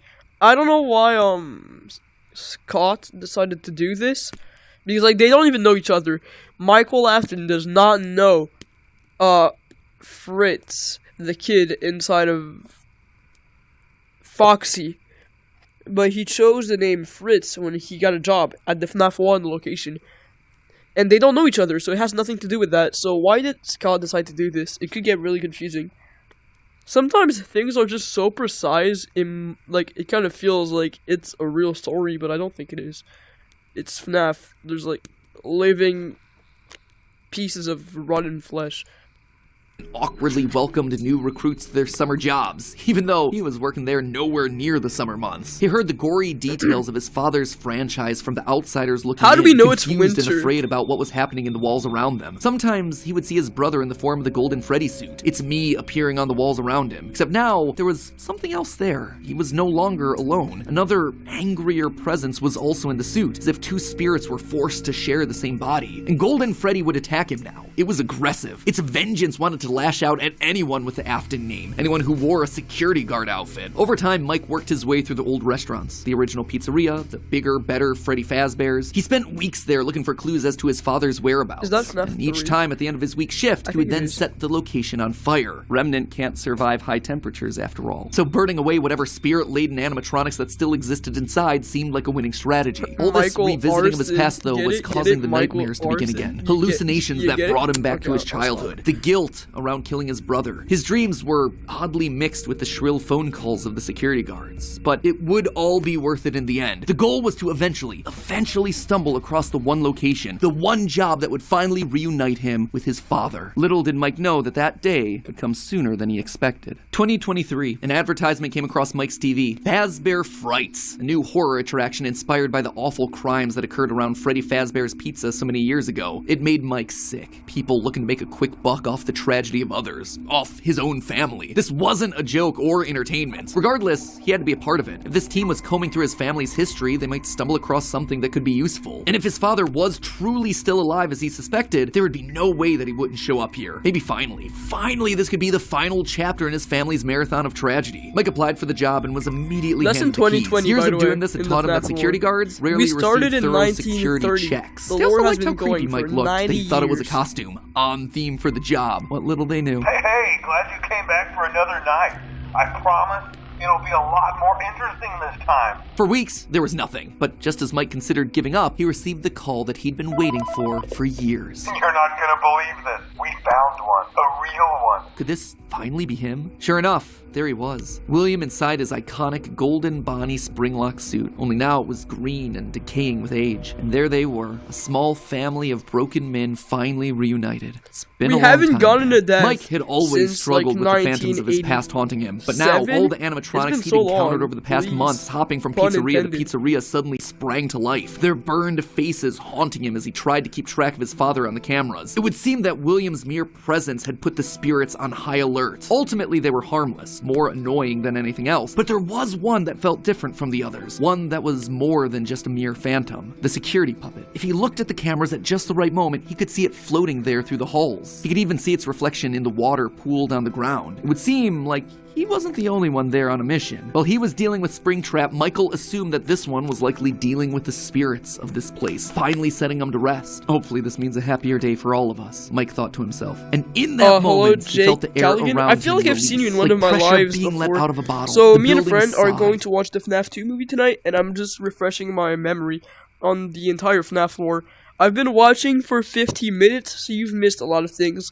I've been counting the deaths and who died, just for fun, because I know there's like a lot of dead people in the FNaF lore. Right now, we are in 2020, and there are 13 confirmed deaths. I think there's about 20, so I think some of them haven't been mentioned. But yeah, we're at 20 right now, and there's still like, what, 30 minutes left of the video? Yeah, 37 minutes. As if 5 spirits had finally been allowed to move on. He had the sense that his brother was a part of them. He rigged the wiring inside the building to misfire, and the dry, desiccated walls erupted in flames. It is finished. Except, it was not. Somehow, through sheer force of will, Afton remained. He had survived, and Mike would need to find a new way of finishing off his father. I just want to Luckily, add someone to the solution would death present counter, itself later please. that year. Not from Mike, but from another victim that had been left in his father's wake. We're talking about becoming a Fazbear Entertainment franchisee. Restaurant ownership FNaF and management. 6, Something right? almost anyone can do with a limited degree of success. You are now the face of the newly rebranded Freddy Fazbear's Pizza. Fazbear Entertainment as a brand had been closed for years. William had been stuck in a suit and a wall. The only person who legally could bring the franchise back was Henry, but he'd largely pulled out of the franchise I just around want the to time add of his someone to father's the death disappearance. counter. It's been Something a was long up. time. Surely It's this been like had to be 30 some kind of a minutes. trick, right? Mike, doing what he did best, applied for a franchise and The last immediately death got the was, job. There was just Elizabeth. one thing out of the ordinary. Circus Baby. Paragraph 4. If you are playing this tape, that means that not only have you been checking outside at the end of every shift, as you were instructed to do, but also that you have found something that meets the criteria of your special obligations under paragraph 4. No employment contract he'd ever signed required him to keep special lookout for independently moving animatronics outside the restaurant. Now he knew something was up here. Henry was luring them all back. Rather than trying to go to them, like Mike had done for years, Henry was doing the opposite. He was putting them all under the same roof. He was finishing them off for good. Mike knew this wasn't meant to be a restaurant. It was meant to be a prison, a containment vessel, a locked box meant to trap them all in so they could finally end the madness. So do we play as It took a few nights, but eventually everyone was there. William his father, Afton in the FNaF puppet, 6? the robot spaghetti that had once violated his body, and his sister, now hopelessly devoted to serve the man that had once gotten her killed. It was time. He had been instructed to seal the doors and leave, but while he locked everything down, he didn't move on. If this was truly meant to be the end, if the remnant needed to be washed away, he needed to be a part of that. This is where your story ends. And to you, my brave volunteer, who somehow found this job No, that's listing Michael Afton. not I know intended brave for you, volunteer although there means- was a way out Michael planned Afton. for you. I have a feeling that's not what you want. I have a feeling that you are right where you want to be. And to you monsters trapped in the corridors, be still. and give up your spirits. They don't belong to you. I don't For most of actually you, remember. believe I don't there is actually peace remember and FNAF perhaps 6 more this waiting much. for you after the Is it like a mix of smoke FNAF 2 clears. and 3 Although for one of you, gameplay-wise? The darkest pit of hell has opened to swallow you whole. So don't keep the devil waiting, old friend. And with that, it was over. The Afton legacy died with all of Oh, them I trapped remember inside something. of a literal I've seen a box video as the flames once. Hold on. So you see like all these people burning metal door. It has something to do with the doors. Like these are metal. And perhaps more waiting for you after the smoke clears. This looks like. I think I've heard people say this was wood or something, but it's just like another angle of the metal. I don't know. I don't remember what the theory is, but I know it's about these doors. Darkest pit of hell has opened to swallow you whole.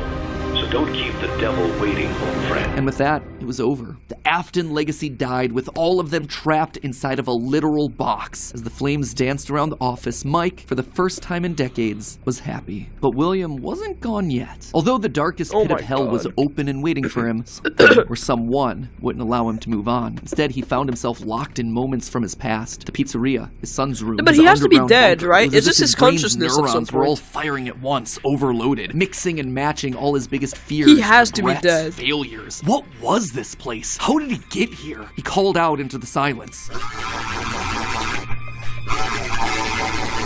Then they started coming. Without warning, animatronics, both new and old, began to jump out at him, bite him, rip him limb from limb. The pain was immeasurable. Make it stop. Make it stop. UCN? William, for the first time, longed for death, an end to this torture. Just as it felt like he couldn't take it anymore, everything was quiet again. It was as if the world had been reset. There was a brief moment of quiet, and then the onslaught began again. Dozens of faces from his past all focused on him. A waking nightmare that he couldn't escape from. More pain, more ripping. It was his own personal hell, but why? Why couldn't he just die? And then he saw them, a group of Is Crap Baby, like the little burned little animatronic thing, the same unit as a Circus Baby, or is it someone else? Like, is it just another model that Henry made, or is it exactly Circus Baby but just brought somewhere else? I think it's a new one.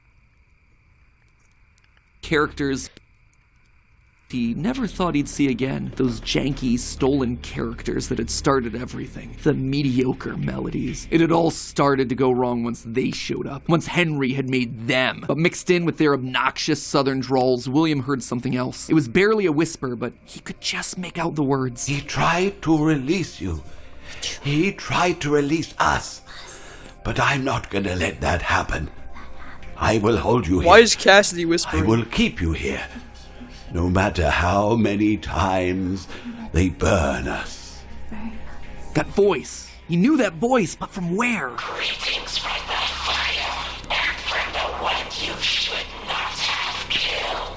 The one he shouldn't have killed. William thought back. He'd Cassidy. done a lot of awful things, but there was always the one that stood out. Not Charlie, his drunken act of revenge. Not Susie, his first true murder. No. Instead, it was the one that he had lost control with. The one that he had broken beyond repair Cassidy. for no good reason other than because he could. The one that he'd stuffed inside the golden bear that his partner used to wear. Cassidy. They Hell were yeah. back, and now they were trying to punish him. To make him suffer like he'd made them suffer. It was almost like William and Cassidy's By the way, if souls they say had been Cassidy locked as a they, together, it's because we fused don't by know a if it's a collective guy or a girl. rage and It's spite, very each refusing to move on. But while Cassidy was so focused on taking revenge, they actually did the one thing Like, that the would be image the is a boy, downfall but for so in many the others. books, They kept she's a William girl. alive. Even though fire should have destroyed the remnant that was coursing through his being, Cassidy kept William breathing, paving the way for his escape. William's will was so strong, his soul so powerful that he managed to put a part So of at this himself point, inside William the is circuitry like that housed 100 the spring-locked years suit. old. And there, his consciousness lay, inside a single circuit board, waiting for someone to find him and set him free. A person Okay, that no William Afton is officially dead, boys. We did it.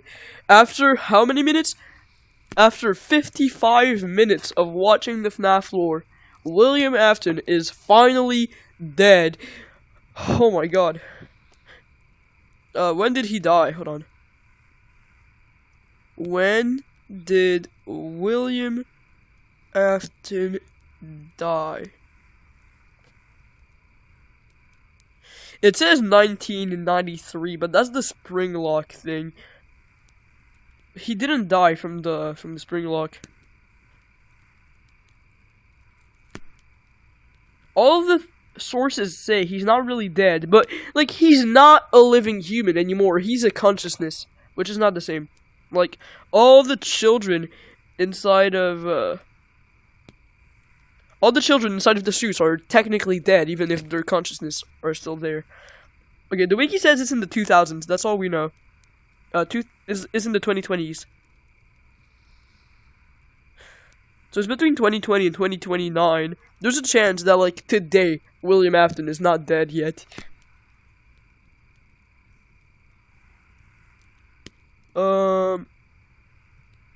Rest in peace, William Afton. Death counter. Like, I would say that Michael Afton should be dead, but we've never heard about Michael Afton dying. He's like the eldest.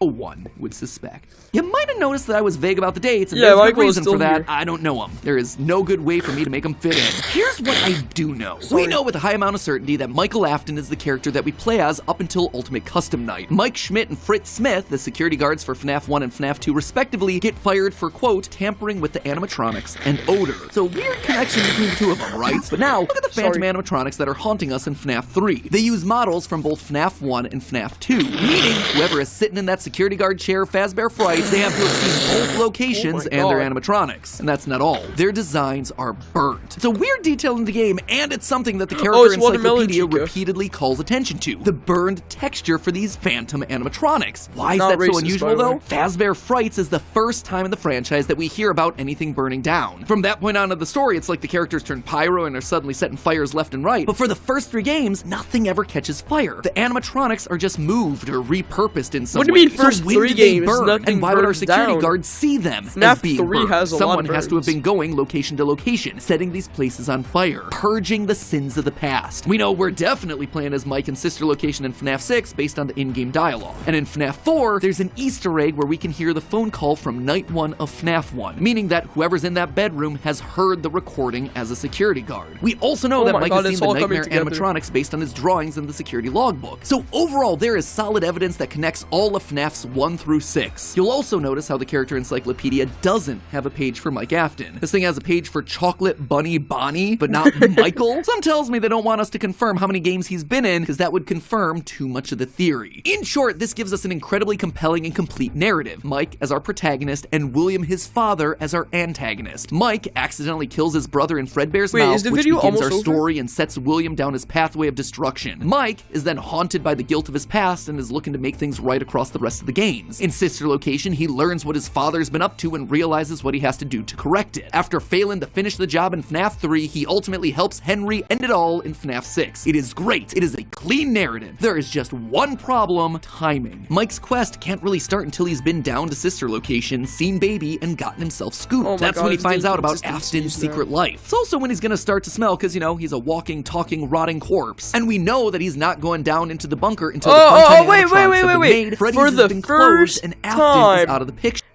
Michael was referred to as a corpse. Rest in peace, Michael.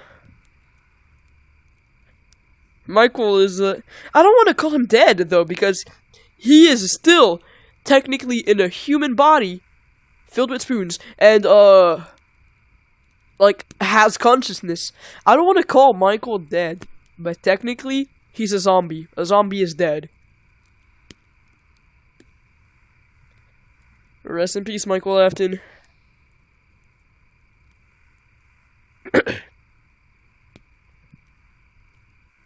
Death counter, we have 15 deaths. I don't think it's gonna go much higher than that. Like, the big deaths were, like, in the beginning, it went from 7 to 15 in 2 seconds. No, not 15, 12. Also when he's gonna start to smell, because, you know, he's a walking, talking, rotting corpse. And we know that he's not going down into the bunker until the funtime animatronics have been made, Freddy's has been closed, and Afton is out of the picture. That all should be happening post-1993, after William is sealed behind a wall. But that then presents us with a few problems. Afton has already dismantled the original animatronics as we see in the FNAF 3 minigames. How are those things getting burned if they're already deconstructed? But more importantly, we see FNAF 2 paychecks with the date 1987. That is way earlier earlier than I think it can be. To be fair, Fritz Smith's pink slip on night 7 doesn't have a date, but it's a bit weird to say that the first few nights are in 1987 and then employee number 3 is hired on years after the restaurant closes. Fazbear Entertainment was dead. There is no need for you to return to work next week, as Fazbear Entertainment is no longer a corporate entity. All debts had been paid, all assets redistributed. The company was outright dissolved. Even the memories of the horrors that had happened there started to fade away in the public consciousness. The people were gone too. William was dead. Henry was gone. A whole generation of young Emilys and Aftons had lost their lives to the horrors of the pizzeria. All of them collateral damage to the man in the bunny suit. Everyone the company had ever touched was dead and gone. Well, all except one. Pay your child support, you deadbeat! Yeah, what about Clara? I'm keeping the diamond ring. I also set the house on fire! Clara Afton. She'd been there in the early days. Oh, I back when remembered things her with name. William That's crazy. were good. They'd had the perfect home, a thriving business, the ideal family. But shortly after their youngest son died, things started to change. William had become distant, lost in his work, obsessive. She had watched him change from this irritatingly brilliant man that she had fallen in love with to a drunken monster struggling to hold himself together. And despite her trying to reach out to him in those desperate days, he was just too far gone.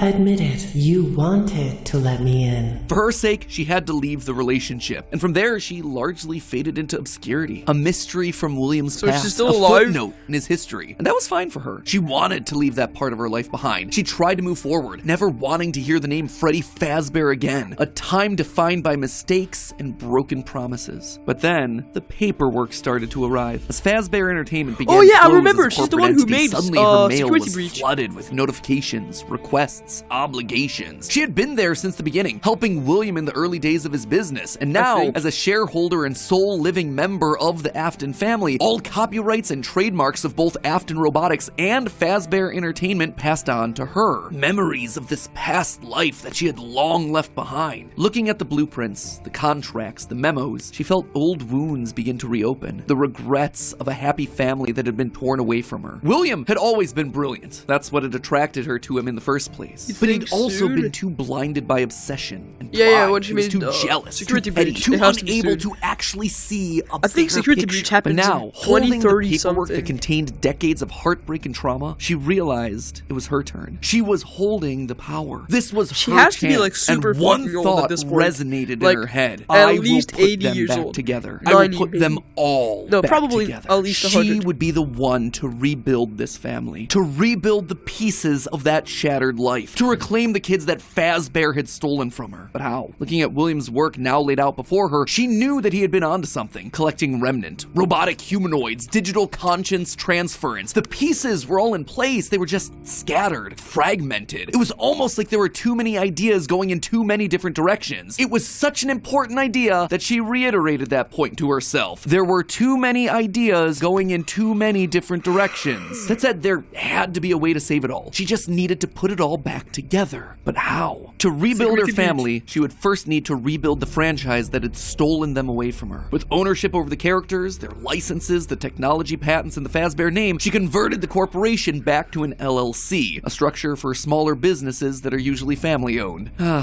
The irony was fitting. From there, she would need remnant, and lots of it. Remnant was the key. Clearly, in the later years of his life, William had been using Circus Babies Entertainment and Rentals as a remnant farm, sending robots to kids' birthday parties in the hopes of nabbing bits of the stuff here and there. But clearly, it wasn't enough. He had, what, like 4, maybe 5 animatronics going out every week? No. It was a decent idea, but to get the remnant they required, it needed scale. Dozens, hundreds of animatronics, all out there, all gathering remnant from unsuspecting customers. But to do that would require help, something William would never ask for. William had kept everything in-house. His obsession with control limited him. Clara, though, she wasn't nearly that precious. A plan like this required partners, people outside of Fazbear to do the heavy lifting. So she contacted a mid-sized delivery company, DLZ Shipping Solutions, to help build replicas of all the original animatronics. And with field delivery apps being all the rage, why not an animatronic delivery service? Order one to celebrate your birthday, your Halloween party. How about a 4th 4th of July picnic. We'll invite Liberty Chica and 4th of July There's no way Freddy these on are over. lore She would make sure accurate. that they made skins for every occasion. Chocolate Bonnies for Easter, Shamrock Freddies for St. Patrick's Day, Dia de las Muertes.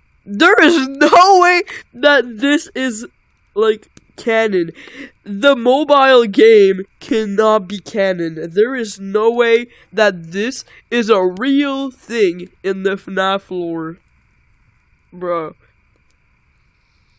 Oh, we are at 1 hour already? Where did the time go? So there's 23 minutes left.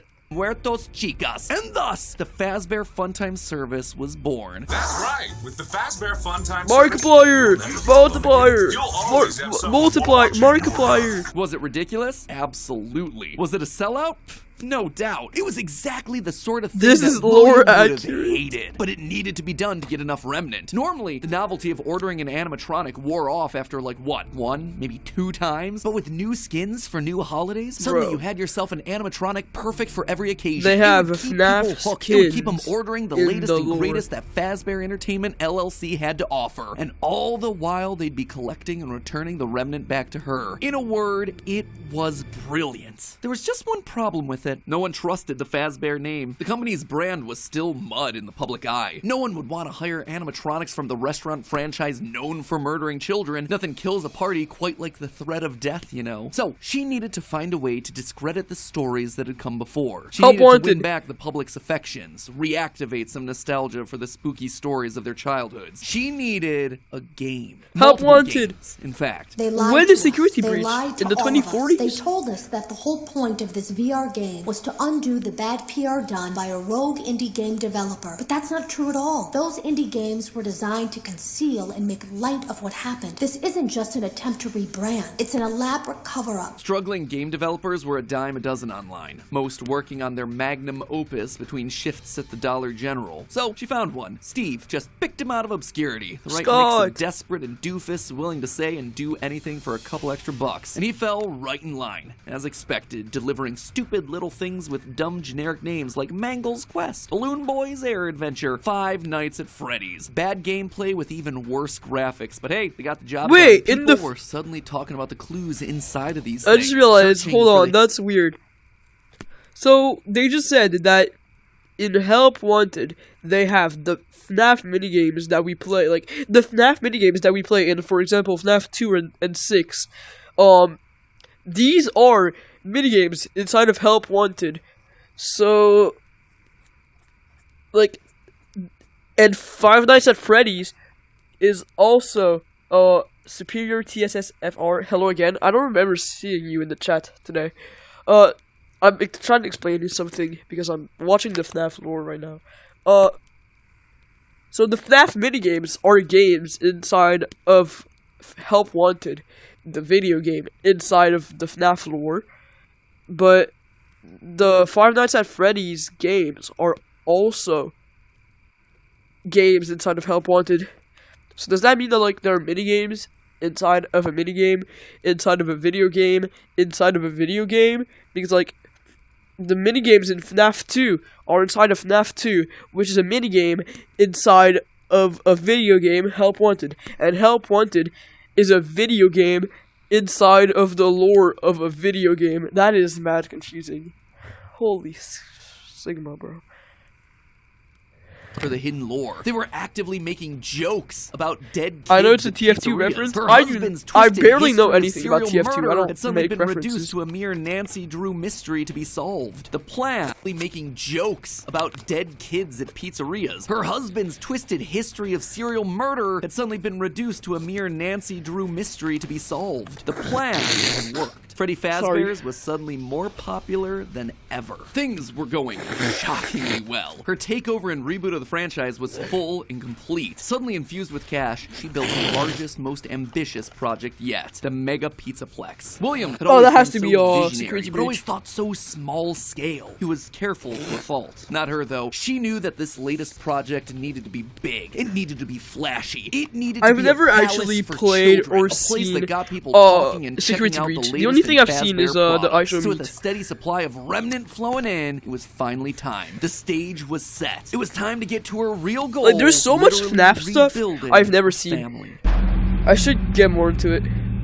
March 2035. The first was 2035. Oh my god. Boy, the one that was the first to get ripped away from her. She'd seen. So like the woman is 100 years old now. No, maybe like 110 or 20. Humans using animatronic Clara technology. Afton So is exactly an old would woman. Rebuild her boy from the ground up using robotic parts. His shaggy brown hair, his favorite striped shirt, even down to small details Gregory. that no one would notice, like the band-aid on his left knee. Williams' research had even found ways of making animatronics that could Gregory's bleed and process actually food, like making them virtually definitely inspired indistinguishable by from a Evan. typical human. I thought they He just would looked never alike. have any idea of what he actually was unless he was explicitly told. The only things that could possibly Gregory. ruin the illusion were any overrides to his internal systems. If something were to, say, interfere with the cameras that he had in his eyes, or cause some sort of a core reboot to his hard drive, or x-ray his metallic bones, then yeah, he would be exposed. But otherwise, to the outside world, he was just your typical, normal human boy. She worked down in the bowels of the Pizzaplex giving him life, but it was one thing to build him, it was another to help him remember his identity. He died so young, so early. If I have in a their child in history that there was no 2035, preserved I'm memories definitely for him. calling no him Gregory. documentation that she could just download into his digital brain. So bit by bit, she trained him, forcing him to remember who he was. In a corner of the room, she even made a makeshift dinner table. A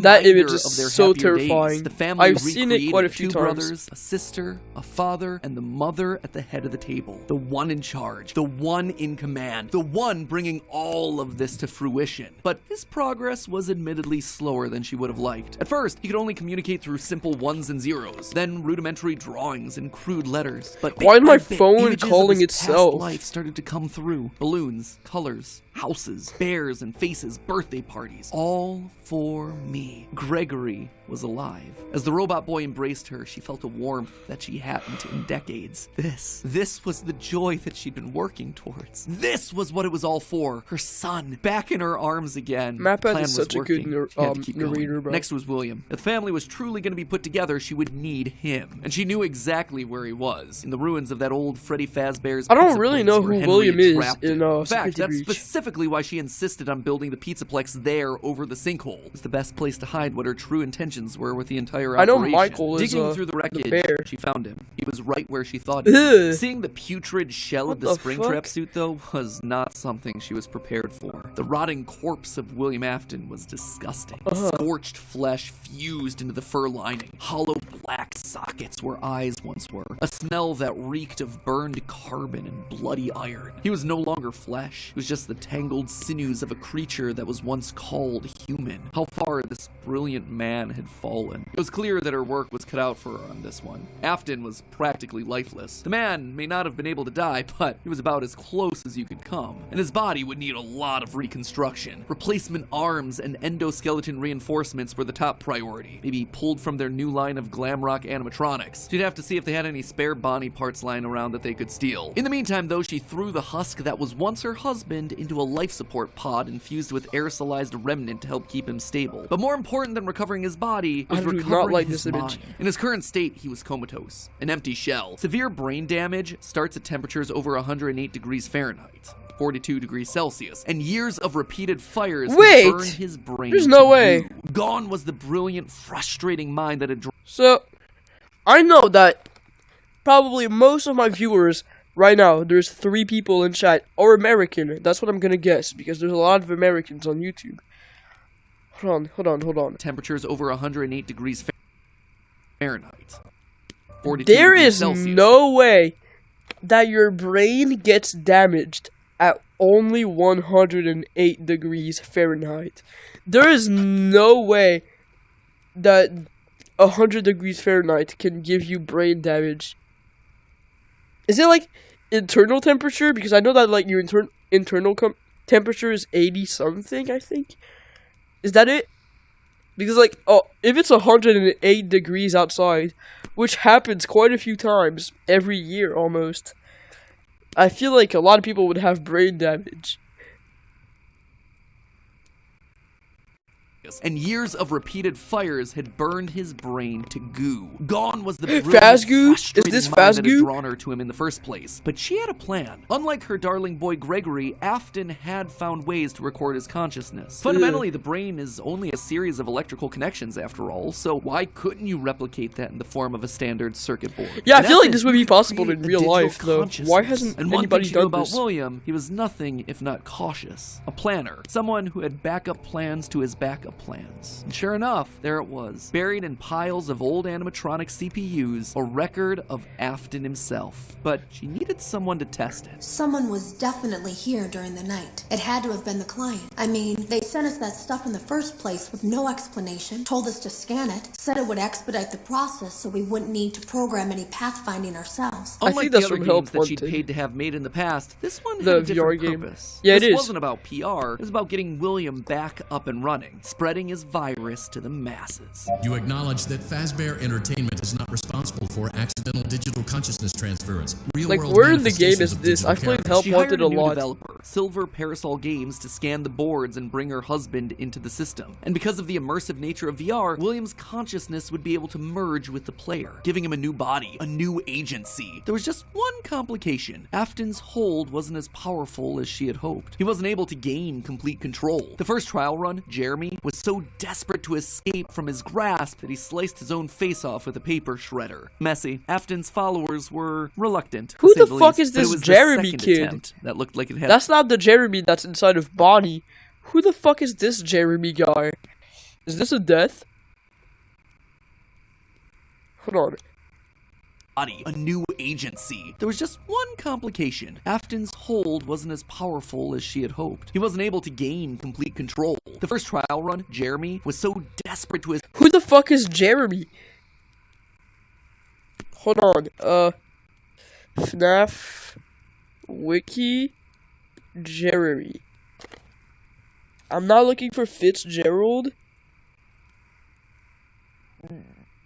How many people are called Jeremy?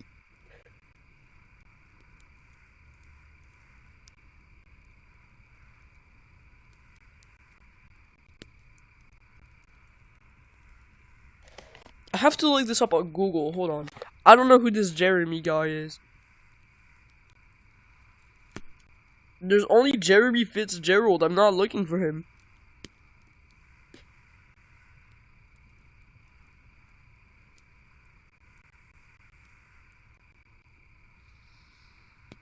Not looking for Jeremiah either.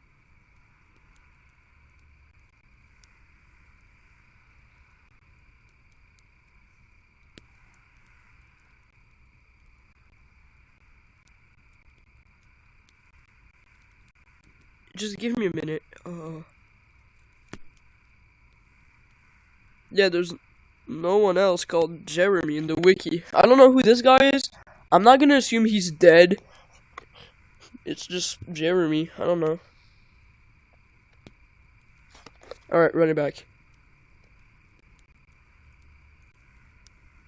To escape from Only his grasp, 16 he minutes sliced left. his own face off with a paper shredder. Messy. Afton's followers were reluctant, to say the least. But it was the second attempt that looked like it had the potential to kill two birds with one stone. Enter Vanessa. Oh. Mrs. Afton wanted a New surrogate character, daughter. let's go. Her darling Elizabeth would have been a young woman at this point if she had lived. And Clara wanted someone who wasn't Elizabeth, but could be Young just woman, like, she would have been could like she have just 40. rebuilt her like Gregory? Sure, Well, but she I'm not decided saying against 40 it years because she old, wanted huh? an actual human mother-daughter connection. Well, that, and it would be redundant and narratively unsatisfying to have two robot kids in the same family. What could she say? William had put a rules on the table for her to use, and she was planning on using them all. Plus, Elizabeth had always been so loyal to Daddy. It was time to give her a second chance, a true choice. And Vanessa seemed to be the perfect candidate to fill the role. Your dad's name was Bill. Your dad didn't play fair. Wait, is did he? Vanessa He used to Elizabeth? make your mum look bad in court. He manipulated you. I know your mum after she lost the custody case. Oh, was supposed to be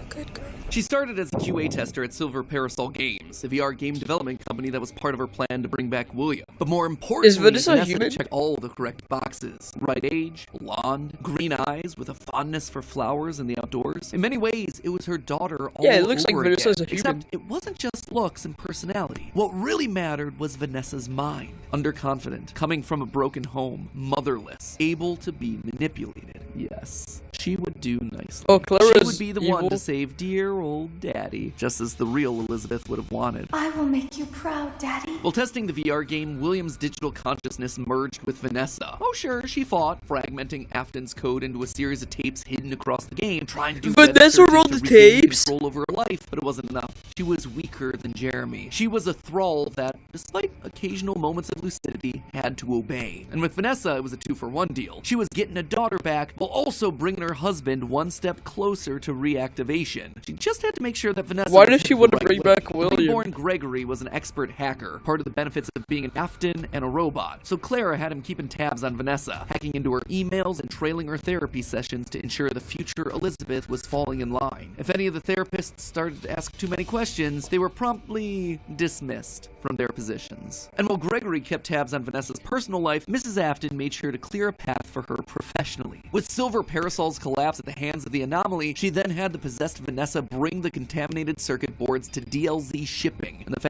Funtime service. More is there glitches, actually more lore remnant, from more emails Afton. in But it was the her FNaF last mobile move game? that was the best. In a true masterpiece of That's poetry, crazy she brought dedication. Vanessa over to be chief security officer at the Pizzaplex. A true family tradition to don the hat and badge, and all it took was a recommendation from the top as well as some emails marked for deletion. Sure, Vanessa didn't have relevant experience I should for the start job, but when playing it comes the directly FNaF from mobile the game. CEO, I tried does in it really 2019 matter? when I didn't know anything Husband, about son, FNaF. daughter, a corpse, a robot, a human. All that was left was Michael. Poor, troubled Michael. The boy that killed her youngest. The one that would spend years trying to make his guilty conscience right again. Michael's the bear. Self-professed protector. Well, she knew she needed him to complete the family. God, Something I'm a bit told her sick that right the now. problem had already solved itself. Something had shifted when using Glamrock Freddy to excavate bear. the very pizza place. I have been here before. I found myself for the Why first did they time pick this in my goofy career. ass image? I have changed. My friends are here, but I can protect you. I am not me. Maybe it was the remnant that had coursed through Michael's veins. Maybe it was the spirit of Michael living on as a protector. But he was there, somewhere inside of Glamrock Freddy. She could feel it. And just like that, she'd won. She'd done it. Sure, there were still some kinks to work out, some final brainwashing of Vanessa, some rehabilitation of William. They were there. Finally, all together under one roof. The Aftons reunited. A happy.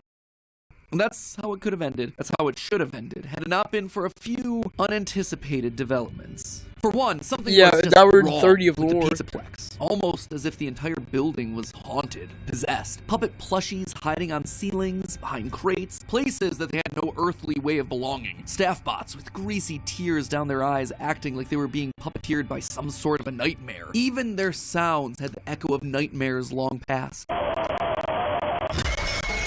It was as though a guardian spirit of the past refused to move on. As long as her husband was around, Charlotte? it too would linger. Only now, it wasn't just in one body, but it was in the essence of the building itself. She had seen stories of houses built on burial grounds getting possessed by angry spirits, but she'd never assumed that it could be real. Then again, in a world of living spirit metal and mind-controlling glitches, who was she to be so judgmental? The whole thing was ridiculous. Why would this be the line that she refused to cross? After all, the Pizzaplex was built over the burial ground of angry spirits, but it was the power cords that finally convinced her that something was wrong. Suddenly, these cords were striped black and white, like the security puppet from generations ago. The very foundations of this place, I should the really try materials playing this and game. wires that constituted it were rebelling against her, against the Aftons, against the quest Security to Breach bring looks them all huge. together again. I just And it don't was have being a helped by device something that else, plays it, I something think. slithering Maybe through the building. Switch? Maybe they were connected, she couldn't be sure, but a blob of living wires could be heard oozing through the walls, stealing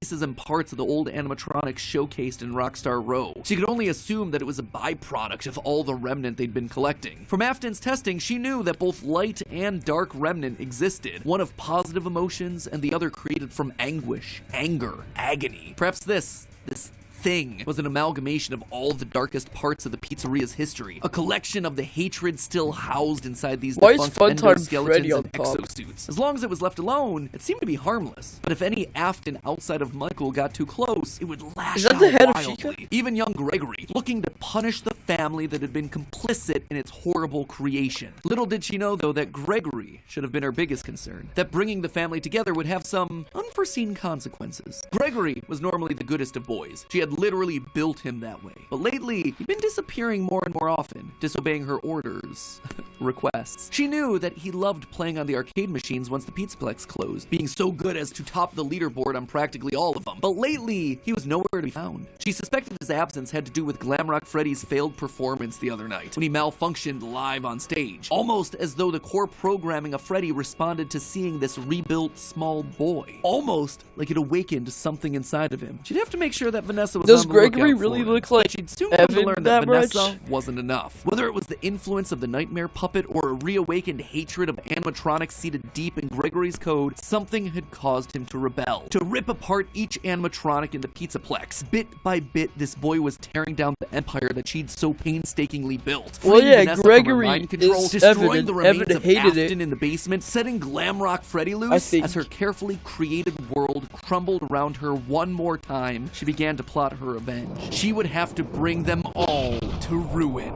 And there you have it, my friends. Nearly a decade in the making, my FNaF timeline for where the franchise is here in 2023. The year of Fazbear Frights, by the way. As always, it wouldn't be right for me to finish without going over some of the more controversial takes that I just handed out. I think we can all agree that this part of the timeline was always going to be the hardest. So let me just break down some of the major points. First of all, the biggest Holy swing, lag. obviously the one that everything else rests upon, Mrs. Afton being the CEO of Fazbear Entertainment LLC. Here's why I went with this route. Now, first and foremost, the head of Fazbear Entertainment is the so the lore is biggest over. mystery that we're meant to solve at this point in the lore. We The just don't know Ultimate about Guide Ruin. brings it up repeatedly. Who's running the show? Who is okaying these decisions? And in the security breach memos, we get multiple mentions of someone manipulating things from the top Oh, is down. this stream Whoever really this like is, shit? They are the person driving forward every other facet of late-stage FNaF lore here. They're the puppet master who's hiring the indie dev. They're the ones relaunching the brand, building the Pizzaplex over the burial ground. So everything at the end of the timeline relies on this one singular answer. Now, as I see it, there are two possibilities here. One, an adult robot Elizabeth, like we see older versions of robot kids in the fourth closet, or Mrs. Afton. Could it be someone completely new to the franchise? Absolutely yes, but in a game with so many returning faces and repeated themes, it would be pretty random and arbitrary. So, between these two girl bosses, who then would it be? Well, Elizabeth always wants to please her daddy, so she'd be most likely wanting to bring him to life. But then, what's Vanessa's role in all of this? Vanessa is clearly meant to be a parallel for Elizabeth. Same hair, same eyes, similar backstories, but if the main goal is getting the Afton family back together, which seems to clearly be the case in Security Breach, then there's no need for Vanessa to be involved at all. We already have Elizabeth running the show. It would also mean that we suddenly have two robot kids running around, which feels narratively repetitive and quite frankly kind of dumb. Now look at Mrs. Afton. We know next to nothing about her outside of any clues that we can get from Immortal and the Restless and Bellora's song. But what her being head of Fazbear does is make every How do we know her other name is piece Clara? of the lore fit. Suddenly, you can have one of every other type of character. One robot kid in Gregory, one brainwashed human in Elizabeth/Vanessa, one OG corpse in William, and one possessed animatronic in Mike. Narratively, it makes everything else clear. Oh, have I been Legally, watching it's also the option that makes Sideways the for most a bit? sense. As I call out in my narrative, she'd likely have some stake in the original company and all of its assets. So as Fazbear folds as a company, I'd suspect a lot of it would return back to her. But there was one clue that really sold me on this particular direction, and that was this right here. In the post-it room, the big lore central of Security Breach, a dinner table scene with the whole family, including the mother. And not only is she there, she's at the head of that table, the position of highest honor and responsibility. She is the one in charge, with William being relegated off to the side. That one scene shows that we have to include Mom in there somewhere, and the only place it makes sense for her to be is at the top. Now, there is one big dilemma with my interpretation of all this. The Ultimate Guide really seems to point out that the head of Fazbear doesn't want the glitch trap virus to spread. They call out one particular email in FNaF AR where the legal team calls a cease and desist to all action about scanning the circuit boards. And even in FNaF VR, we're told that the circuit boards get stolen back by the client, presumably once they realize what danger is on there. Trying to stop glitch trap before story spreads and gets out of hand. Here's the problem with that, though. If the head of Fazbear I'm so sorry, doesn't I'm want still Afton sick. to rise again, why'd they restart the company in the first place? Why'd they build over the FNaF 6 pizzeria? Why'd they go through an elaborate cover-up to make the possessed Vanessa an important part of the company? Just doesn't make a whole lot of sense. It would be the most inconsistent series of actions ever, but I did want to call attention to it since it seems to be the route that the official guide is trying to steer us towards. Moving on to minor point number 1, the Five Nights at Freddy's games were made by the Rogue indie developer. Here's the thing, FNaF VR opens with this line. That's why we have recreated many of these completely fictitious scenarios, lies that you've been fed over the last several years,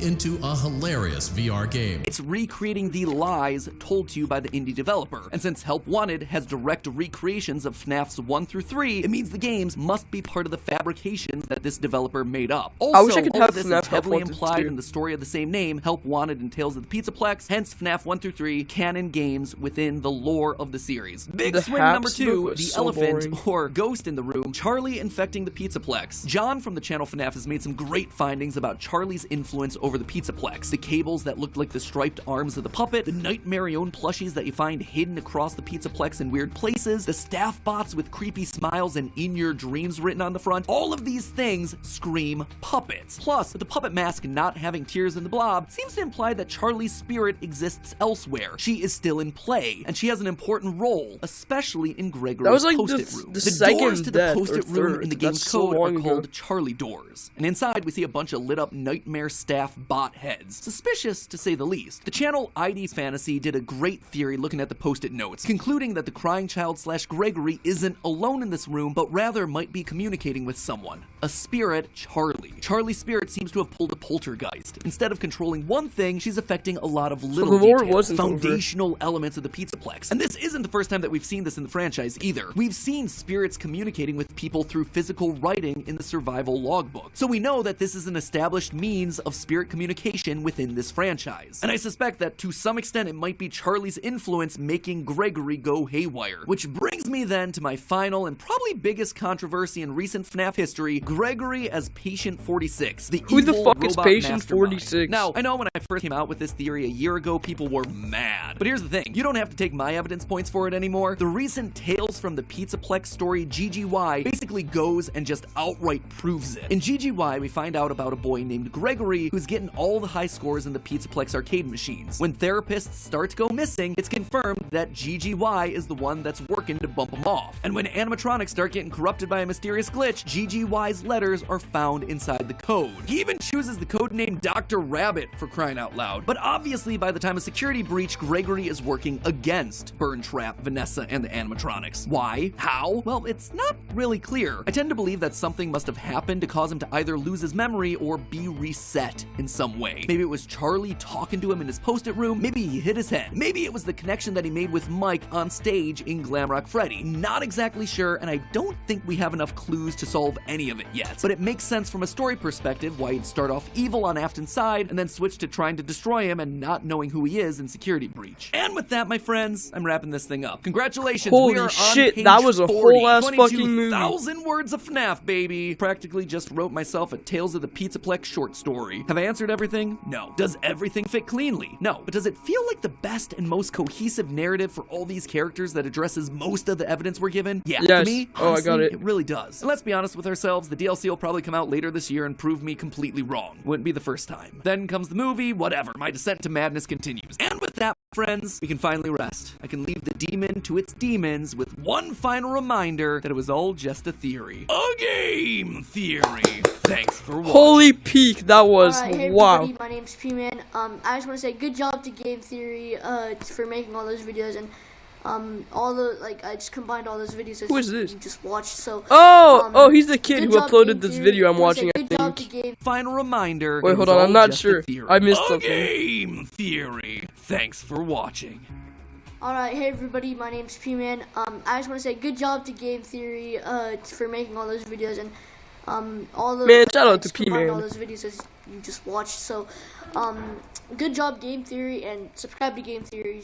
Subscribe for more FNAF gameplay on me and FNAF theories on the Game Theory. Like I said, those videos aren't mine. They're gonna be in the link down below. And so yeah, they're all in the link down below. Kid made this compilation. like and subscribe. We'll see you guys next time. The video is over. Wow. 1 hour and 26 minutes, and I paused a lot. That was long. Wow. Does this P-Man guy have an update on the lore? Because, this video is from 2023, and a lot of things released since. I think they released Help Wanted 2.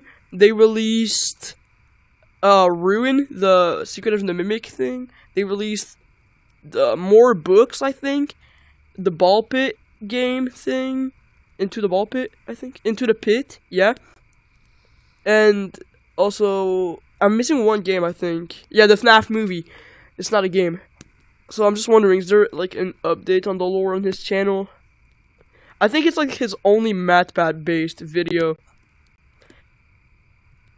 But that was a heck of a stream. I'm gonna end it there.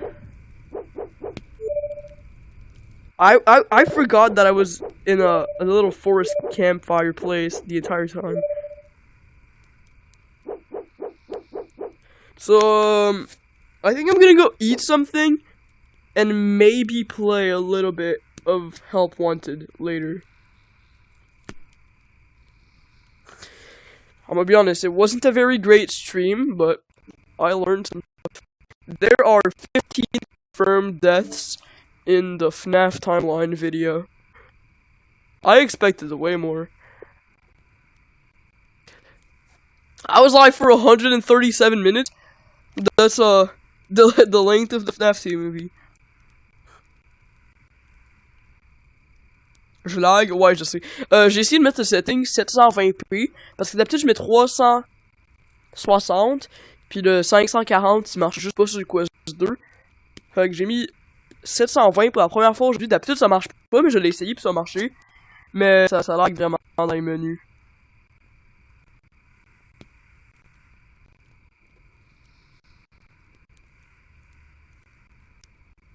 Bon ben je vais arrêter le live.